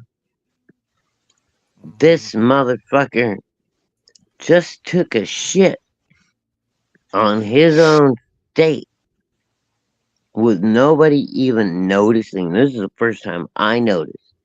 Yeah, yeah. His fucking narrative is everyone was surprised that Texas wasn't the first state to actually defect from America. So from what he's saying right there, he's shitting on Texas. Trust me, dude, I lived in Texas for 10 years. If you live in Texas and you say some stupid shit like that around the wrong guy, you're gonna fucking come home with a black eye, motherfucker. All right. I lived in Houston for fucking goddamn 10 years of my life, dude, and you don't fucking walk around saying stupid shit like that and without somebody fucking popping you in. Well, Shadow, he's also insinuating that America was so bad that they left. Exactly. So not only does he hate America so much that he left America, but he also doesn't even agree with the goddamn Constitution of fucking Texas because he's shitting on them too. Yeah. Glows in the dark. Ooh. Yeah. What's the what's know. the character? El? I think it's like the icy bear. Christmas icy bear. Okay. Yeah. Oh, from what was that, like 7-Eleven? The icy bear? Well, actually, that's what the Pez called their Christmas bear was icy bear. I don't know if he's correct on that or not. But. Not Queasy Bear, but Icy Bear. Not gonna. Wasn't the bear the mascot for the ices at one of them fucking That's very true. That's convenience stores? Are you thinking the Olympics? Said icy. Oh, they had a bear for like years. All right, back to this. Or should we get back to it? No. Oh, Jesus God, dude. that. Wait. Blow that back up again. Okay. Blow that fucking picture back up again. Let's look at this thing. LZ, like you're a fucking artist. Rex, you're a fucking artist. I wish I was, but I've at least got a sense of what's good and what's bad. Look at this fucking face, dude. Yeah. Pretty weird. Okay, how many problems can you point out right off the bat? Because I'm like at like 8, maybe 10 that I can point out just fucking just looking at look at this strand that goes down to his brow. That is okay. That's colored. One. All right, that is one. That is. I can Elsie, do better with crayon on that. What do you got, Elsie? What's Well, the first one? I see. If that's supposed to be a scar, that doesn't even. Right, hold on, Rex. I'm conducting an experiment here. Right here. So you got that one, Rex. That's one. Elsie, what do you got? Here. I don't see anybody's neck being wider than their face. Very rarely. I don't think I've ever recall actually ever seeing it wider than the face or as wide as the face. I mean, unless you're one of those guys that like has basically no neck. Right. Yeah. Mm-hmm. He's probably rejected all kind of stuff. And then you got shadows that just seem to be random, on both sides of the face. That's okay. That's one of the things that I'm getting ready to point out because there's at least 6 incidents of that shit just on the shadows on the face. That's why I said it's random. Well, what's going on right here in the part of his hair? Just that white. Look at the coloring. Hey, take your turn, mister. We're doing round robin here. I asked you. You got the first one. This is Elsie's. What's the second one, Elsie? What's the official second one?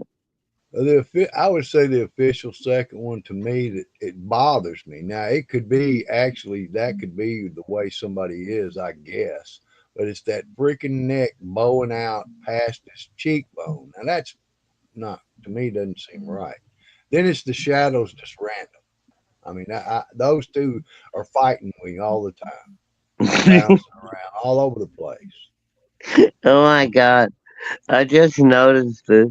All right. And here's mine for round one.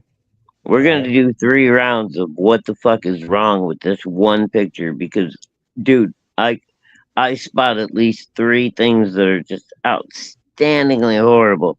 Why don't you just tell us? I'm going to, but you got to wait, mister. Take a look between Mr. Whoever this guy's eyes are. He's got his eyes kind of bunched up together like he's kind of mad and everything. Yeah. But if you really look close at the center of that picture, that's a tiny little vagina right between his eyes. Bam! All right, let's go, people. Give us your opinion on the tiny little vagina between this guy's eyes. Does that make him look like a badass? Does that make him more acceptable because he's got a little vagina on his face? I'm not sure. But that is a tiny little vagina right between his eyebrows. Clitoris, my friend. Wow. Well, I'm just, if that's what it is. You think I'm lying, Alex? I mean, well, I'm thinking, well, maybe it could be somebody's crack or butt crack. I mean, wow, bro, no, look right between the eyes there. What kind of butt crack is that? What, you got a giant hemorrhoid hanging off of it? Well, I'm just looking for the, like I said, I couldn't see that. I'm sorry, Rex. That's it. That shit. Come on, man. You can't. What is it? You got an imagination, that's for sure. Just imagination once again. Imagination, bro. You look at. Oh, what happened to her lips? Oh my God, you poor girl. Silicone. That's so sad. Oh, Jesus God. What was that, a Muppet? Fuck me, man. God damn. Same difference, isn't it? God damn it. What is it? We're dealing with Muppets now, man. What the fuck? Oh, he's got it strapped on, man. Jesus God, what? No, come on, that can't be right. That can't. That's got to be AI bullshit, dude. That can't be real. Come on. Holy fuck. The world would walk around like that, man. I'm not sure that first one was a You know,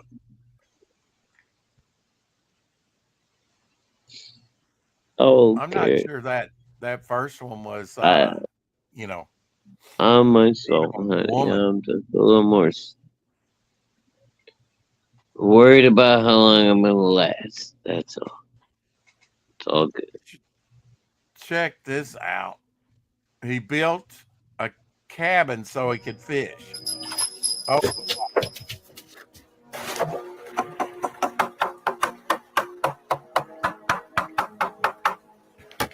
cozy little cabin. Fish out.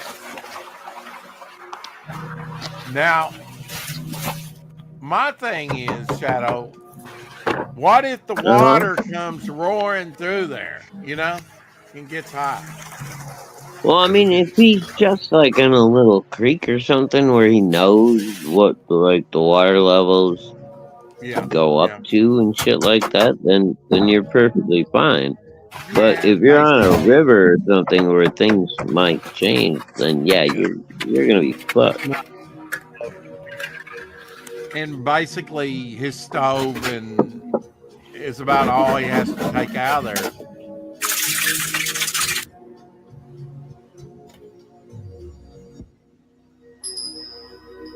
I mean, Pull up dinner. Look at that. it's awesome. Yeah, you can totally build shit like that. You know, but you gotta take care of it, maintain it, and make sure your shit don't get fucked Yeah. up in the wintertime. And hopefully it's close enough that you can do that without driving across the country.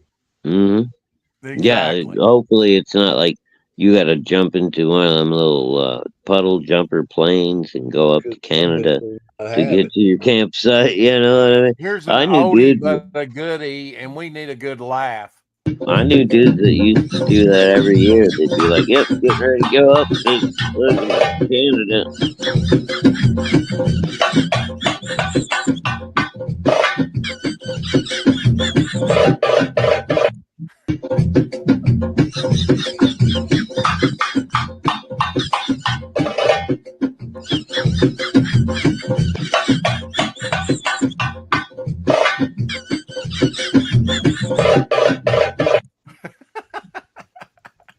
Alrighty then. We have Oh, fun. hey, dude, did you see that? Yeah. The really cute little girl from Buffy the Vampire Slayer show. She died, Oh, bro. Yeah. She oh, died. Yeah, I is saw that that's happen. who Carrie Uh, was saying in the. yeah, Okay. Chuck Wow, I didn't hear it. wow. She wasn't that old, was she? Trachtenberg or something. No, She she wasn't that She wasn't. old, could. was she? I mean, she couldn't be out of her 40s yet. I mean, maybe early 40s. I don't know. Yeah, I think you'd be surprised. I will never understand why women use lip filler that much. I think that was, if that was real, and I've seen some of the, I mean, they want those big, that's silicone, whatever. A dude is taking Mickey. It's glued something. You come on by, I'll just stick a cock gun in your head It's just and charge people you that's a can't couple be happy $1,000. It's all they good. are. The way Now, God this made is a them, they Kickstarter sort of teaser trailer from the final trailer of Cannibal World, a card game now live on Kickstarter. Solo animated in 3D using Blender, based on Solo comic book by Oscar Martin. One of your best trailers made, actually. 30 seconds. Let's check it out. Look at that. Just the opener. This is my gun, and you're going to suck on it till you give me my money. That's cool. I like that. Yeah, not bad. He looks good on choppy ass theater. Oh, yeah.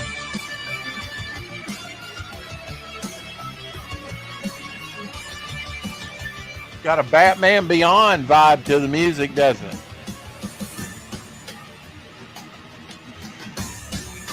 Never watched that much Batman Begins, and no. Oh Batman Beyond, man. You got to watch it. It's dope. It's 5 seasons of dope. I watched like the first season, bro, but I was busy working and doing I things. got it. They got things like Rewind now. Batman cereal from 1989. You remember that? Did you ever eat that? I did. 1989 Batman cereal. Yeah, I had that. I even had a couple, and I think Elsie did too, that had the little Batman bank that came with it. I never thought about collecting the goddamn thing, though. I just fucking ate the cereal. I was like, I just wondered if you ate the cereal. Cereal was not good at all. Sean Astin turns 54 today. Remember Sean Astin? Yeah, don't care. His dad was awesome. He was a Goonie, man. Oh, was he a Goonie? Okay. Sean Astin sucks ass. His dad was cool. On February 25th, 1990, cigarette smoking was banned on all U.S. domestic flights under 6 hours. Mm-hmm. Davy and Goliath premiered 64 years ago, 1961. Wow.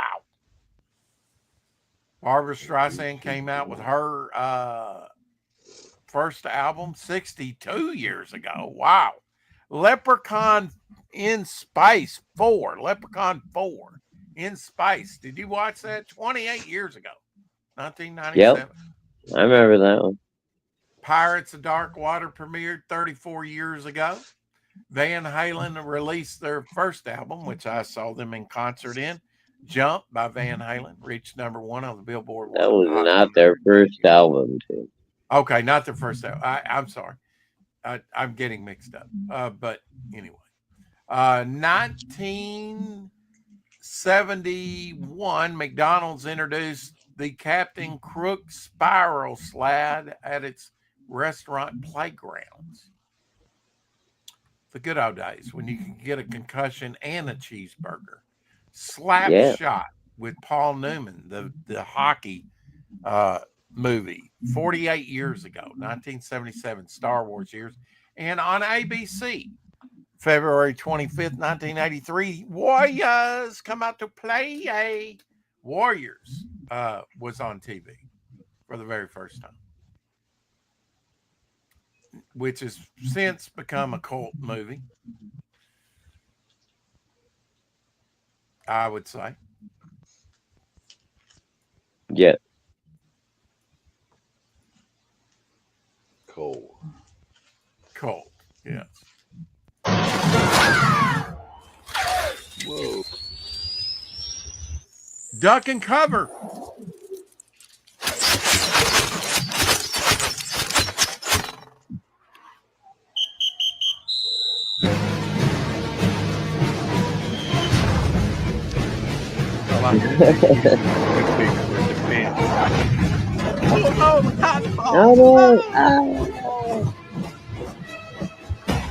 Running everywhere, Tony.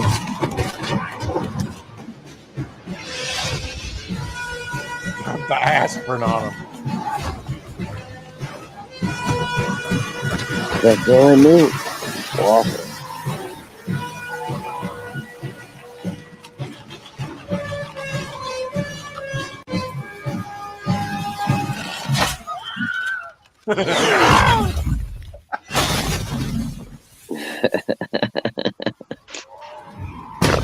Oh, shit.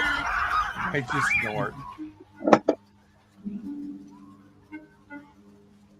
Cool. Mini snort. Mini snort, yeah. But one or two put together, you know, it adds up, my friend. There you go. There you go.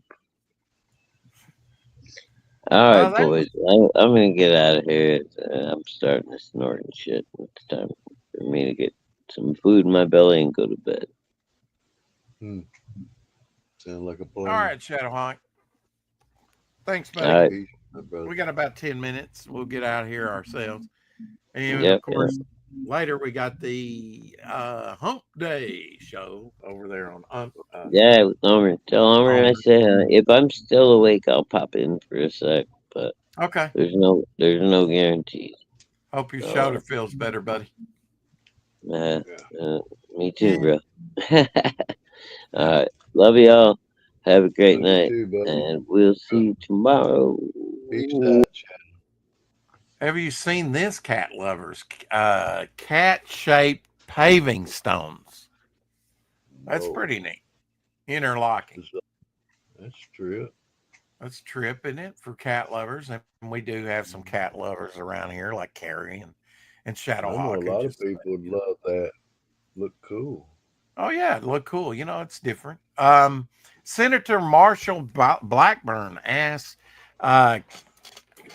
Kash Patel to release unredacted Epstein flight names and island footage after claiming Democrats have blocked her from doing so for years. So, will Kash Patel do it? He don't care. Unless he's in the pictures. Think about that. Well, I don't know about that. Yeah, but I don't know that he's going to be in there. Yeah, that's huge. Somebody sitting there going, Trump was in there. Trump was one of them. I said, yeah, he was on there once. And then he said, this is, I would think. I don't know. That's what I heard. I'm not lying. Well, I mean, in all transparency, yeah, release it. Yeah, I'm for that. I'm glad they're releasing all this stuff. We can see what we've been getting ripped off for the past 60 years. Because I haven't seen a businessman in the office since I've been alive, and he's going about things different. People say, "Oh, he's acting like Hitler." I said, "Man, he's finding the corruption. He's looking for the people that are 200-year-old." A large portion of his family's Jewish. How is he? You know, whatever. But I mean, Trump syndrome is a thing, and it's propaganda, it's brainwashing. There's a lot of stuff going on. You got crazies and mental illness out there, and they cater to that crap all the time. When he's on trial and the second day out, the guy lights himself on fire and burns himself to death. There's a problem. Yeah, something going on. Check this out, LZ. This is a great idea. I'm going to try this actually. Instead of onion rings. When I was a teenager, I loved getting onion rings at my dad's diner. Now that I'm slightly older, I make these low-carb, 2-ingredient crispy onion ring chips instead. All you need to do is spread out some shredded Parmesan, layer your sliced onion rings, lightly brush with olive oil and seasonings, bake until golden and crunchy. Now love your life. Wow. Now that's cool, huh? I could eat that, my friend. I would eat that. I'd eat that. I'd eat the hell out of that. You bet. Give me some Vidalia onions in that bad boy. Oh, yeah. Some sweet stuff. Hell yeah. Cheese, Parmesan. Ooh, mercy. You know, but I like fried potato cakes too. So, you know, you take your mashed potatoes, dip them in a little egg, fry them up. They're good. A little powder on them. Now she's singing Maniac. She's a maniac, right? But I just want you to see the footage so that we don't get struck, you know. But now the guy's what really makes this video, although she's not bad either.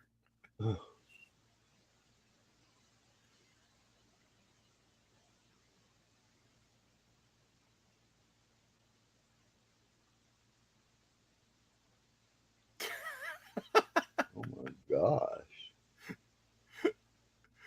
Oh my gosh. It's almost scary, man. I mean, the way he's going crazy. I mean, that's almost like is that real? Yeah, that's real. If you say it's AI, I'm leaving. No, I would say he's possessed. Is that real? Yeah, that's the way they used to dance. I know, like he's possessed. Never seen that. Okay. Scary. Yeah, well, I Oh, mean, look, man, they used to throw each other around on the Charlton and everything. It's nothing new. no, but I'm saying I never see people dancing like that. I ain't, that was tripping. Here you go, Elsie. An old ad from Kroger. Check that out. Kroger peanut butter in party tumblers. How about that? I probably got some That's pretty cool probably a stuff. 50s ad or 60s. That goes way, I mean, the artwork. They hadn't advertised like that in a long time. That's 50s probably. Probably goes, I mean, I used, probably the last tumblers like that I bought was like, you can still kind of get some of the older brands. You can still kind of get stuff like that with some Welch's grape jelly. And I bought them just simply because they had an endangered species on the little jars. I didn't need that much jelly. I just bought them for the jars at the grocery store. Well, see, Mom would be getting some jelly, and I'd say, "Ooh, get this one, because they'd have stuff on them, Mm-hmm. Whetstones or anything. I'd rather have something on it than nothing. And then you can make a little juice jar out of it. If you didn't buy a big one, you can make glass out of it. Mercy. I'm debating whether to play this or not. Probably, if you got to go, probably not. Probably shouldn't. Probably if should. It's questionable. Yeah. You don't want to be struck. It ain't worth it. No. It wouldn't do Grant any good on replay.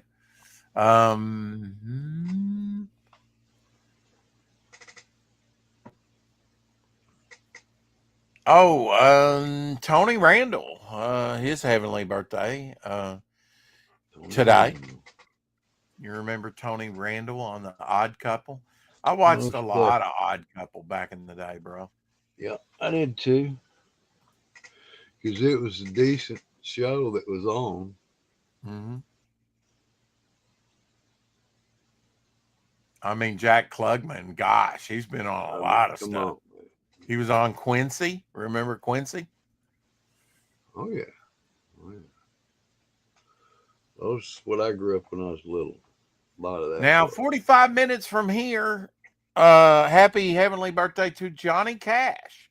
45 minutes, who was born 45 minutes from here, drive time, in Dice, Arkansas. Population,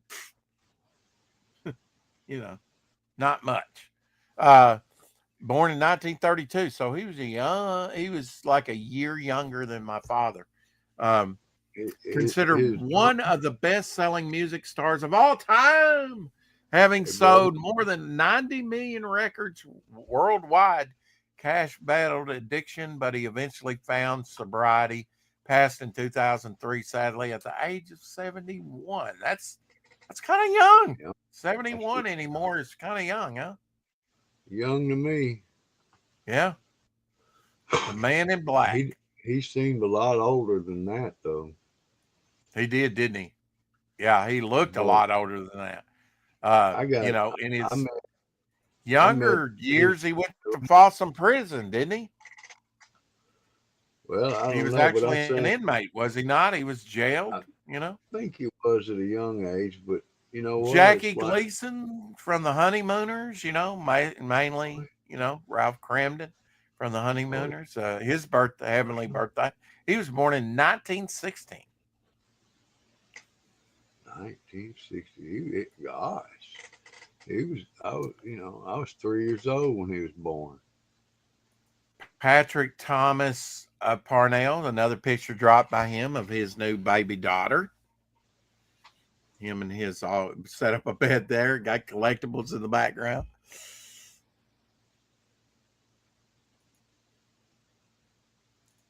Don't know if you got a good look at that, Elsie, but kind of small, but that's the cat was huge. I don't know if you noticed the cat on his lap, but the cat was bigger than the baby. Big cat. Protect that baby. So what you got on the agenda, Elsie? On the agenda? Yeah, what are you doing? Well, of late. Let's see. Yesterday I was up at 7 and went all day, but today I got up. Jamie came. I went and got the girls from school. And Jamie's your daughter. Got your granddaughters from school. Yeah, about 4:30. Did a little drawing, doing little things. I showed this yesterday. I don't know if you watched yesterday's show, but this was a Jack Kirby proposal for something around when he did Thundar the Barbarian in the middle that never came to be. But look at that fourth figure from the left. Is that not Savage Dragon? Sure looks like it, huh? Looks like it to me. Yeah, it looks like it looks very close to what Savage Dragon would become. Pretty close to a thing-like character as well. Oh yeah, that's what Shadowhawk or someone, I think, somebody, I think it was Shadowhawk, pointed that out. But still, that would. I'd like. Boy, wouldn't you like to have something like that? That drawing, man. Have it, baby, framed. Oh yeah, museum for trip. Anything Jack Kirby. Give it to me, give it to me, give it to me. We looked at this yesterday as well. I think it bears repeating. Look at New York under the snow with Central Park there. Wow. I actually brought back a little piece of slatted wood on the plane when I went to Manhattan from Central Park. It was from like a fence that was kind of torn up, whatever. So I just picked up one of the lattice, things and brought it home on the plane. You probably couldn't do that now. They consider that a weapon because the thing was, this tall, like a yardstick or more. You probably couldn't get it on a plane and do that anymore. Still got it to this day somewhere. What do you have this for, sir? Step right over here, would you? Sir, right over this way. Keep it. They might do that if you're on your motorcycle like this. This is cool.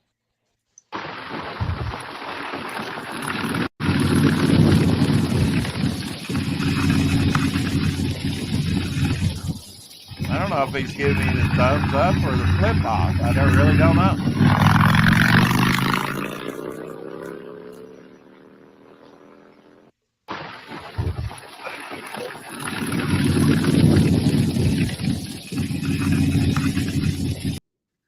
It's pretty wild, isn't it?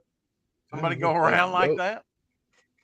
Yeah, that's the Ghost Rider. The comment on that was, but why?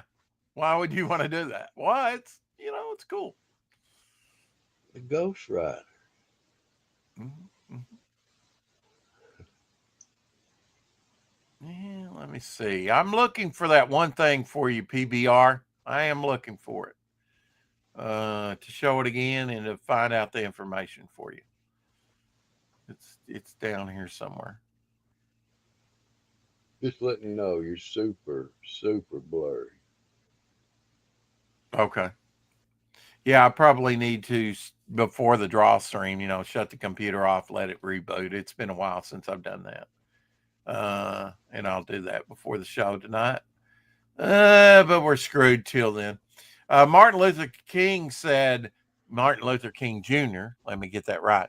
I have decided to stick with love. Hate is too great a burden to bear. Yeah.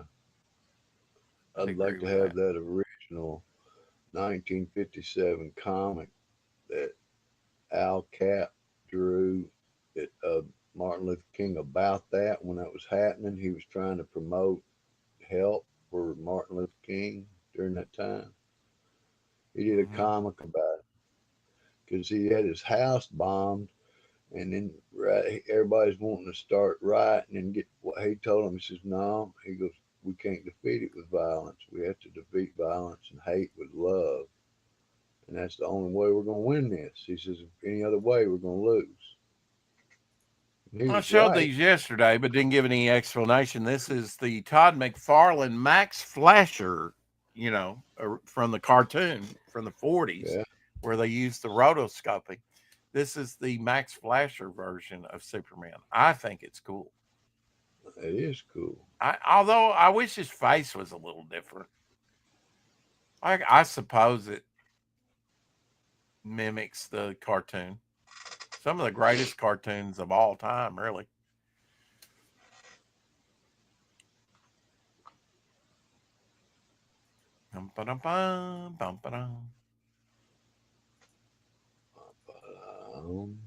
That's pretty cool. I like the old costume that Superman had. I really do. I like the symbol. I like the way it is. It's really cool. You'll get a kick out of this one, Elsie.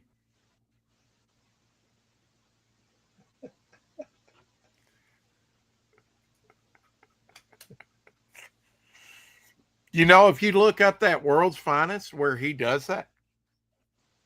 Oh, I know that. I've seen it. Was nothing. You could get it for nothing for decades, and now you can't.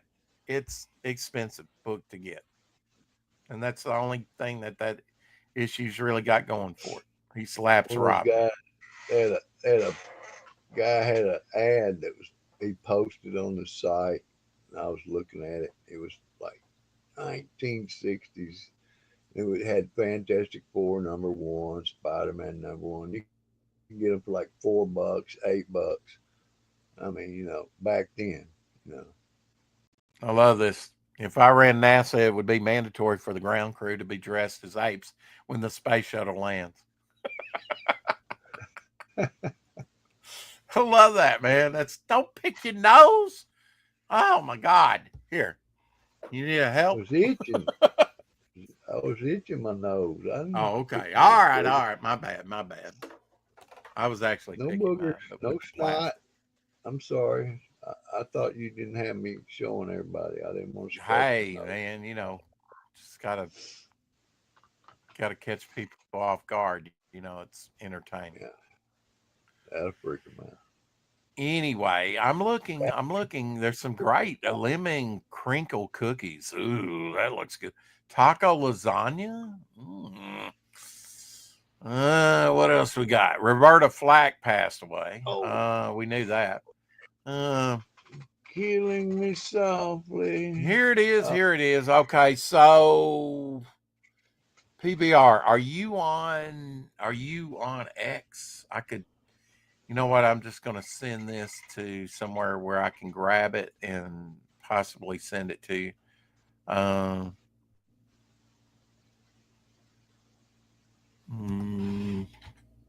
Send it to Shadow because it is cool.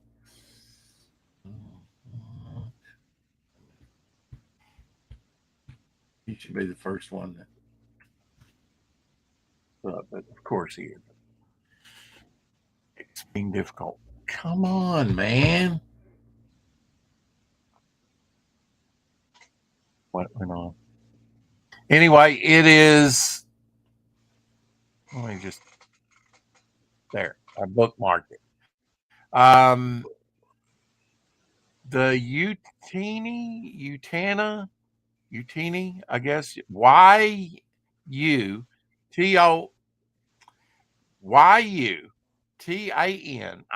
Chainsaw Trike by Danny HUYNH Creations. So it's Danny HUYNH Creations. Is a working RC vehicle with an automatronic Android chainsaw inspired front and rear wheels for support. And we'll play that again for you.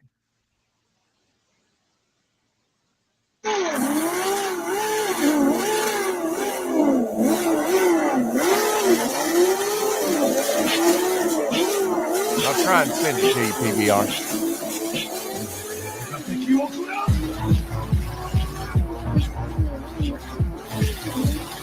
And I know there's multiple Look, he's got a hole in the seat of his pants. I don't know if you noticed that, Warren. You know, so it's all distressed. So cool.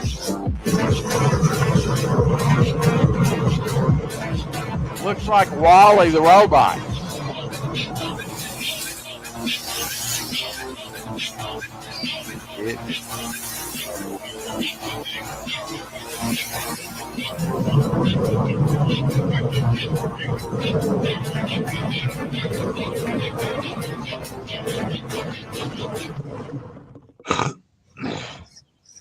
Is that not wild? That's good, man. Actually, he has other things posted. You know, with that, I've seen more than one of those. It's pretty cool though. Anyway, I and Elsie are going to get out of here. We will see you tomorrow. We'll see you later, hopefully, on the Hump Day show guys, over on Armors. Keep collecting. Absolutely. Yeah, baby. Keep collecting. Those PSs are cool, man. Those are cool. We need to have a show with you showing some of those and Tank Ferret talking about them because he's actually gotten published in some of those. What is that one? Is that a British? It's foreign. It is a Brazilian 40s reprint, a mini Portuguese Calica Invictus number 3, 1992. Very cool. I was like you. I was intrigued by these little digest type formats. Oh yeah, I love that format. I'm gonna have to find my controller so I can watch this. I knew it when I bought it, but well, I say that I said 4K Ultra HD. I wondered if I could play that. I was hoping that was the DVD. That shows you how much I know. Yeah, I've got a bunch of those. Real Monsters, a 4-card set. Yeah, I've got those. Put it on the back of it just to have somewhere to keep. I might have to watch this again. Godzilla -1. It's a good movie. You do have to read the dialogue, but you know what? It's kind of minimal on the reading, and it's, you know, hey, wait, hold that up there. How long you had that one? Less than a month. Really? Okay. So you took my advice. There we go. Mm-hmm. Here's the original print. I don't know if that is, but this is. I always keep that handy.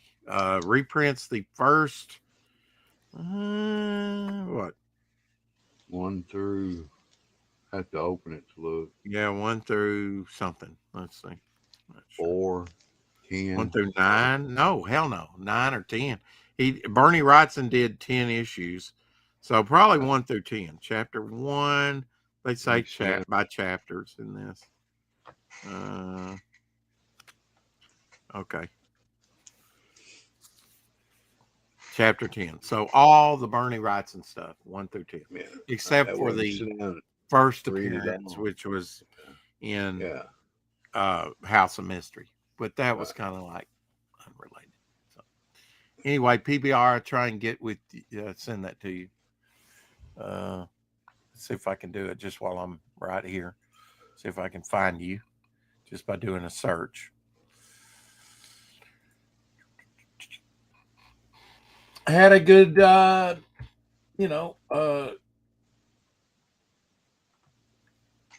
clearing of, so your PBR of, let's see, what'd you say? PBR, okay, Street Game 19, okay.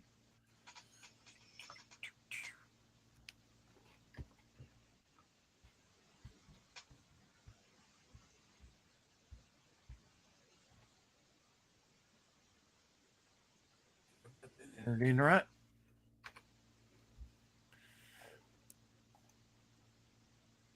And I'm not following you, but now I am, sir. If you could send me a message, maybe. I don't know how I would get it to you.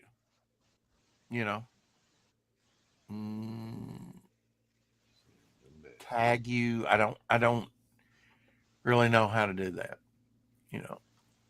Can you forward it to me? You know what? I'm going to back up.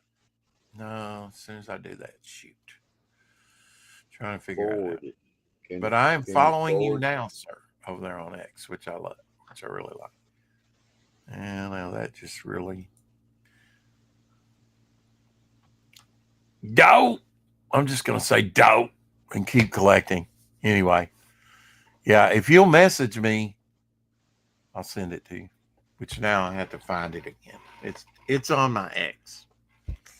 It's on my X. Just go down a little ways. We'll get it to you. Anyway, I want to thank Grant for coming on earlier. Check out Beowulf Grendel'S Curse. Tomorrow we will have Eric and Boyd on. He requested, and maybe gave a penny shot along with it. And then on Friday, we've got Josh Howard that does T-Bird and Throttle, Dead at 17, Black Harvest. I think Black Harvest is doing something now. And we'll have Shadowmare back on Saturday.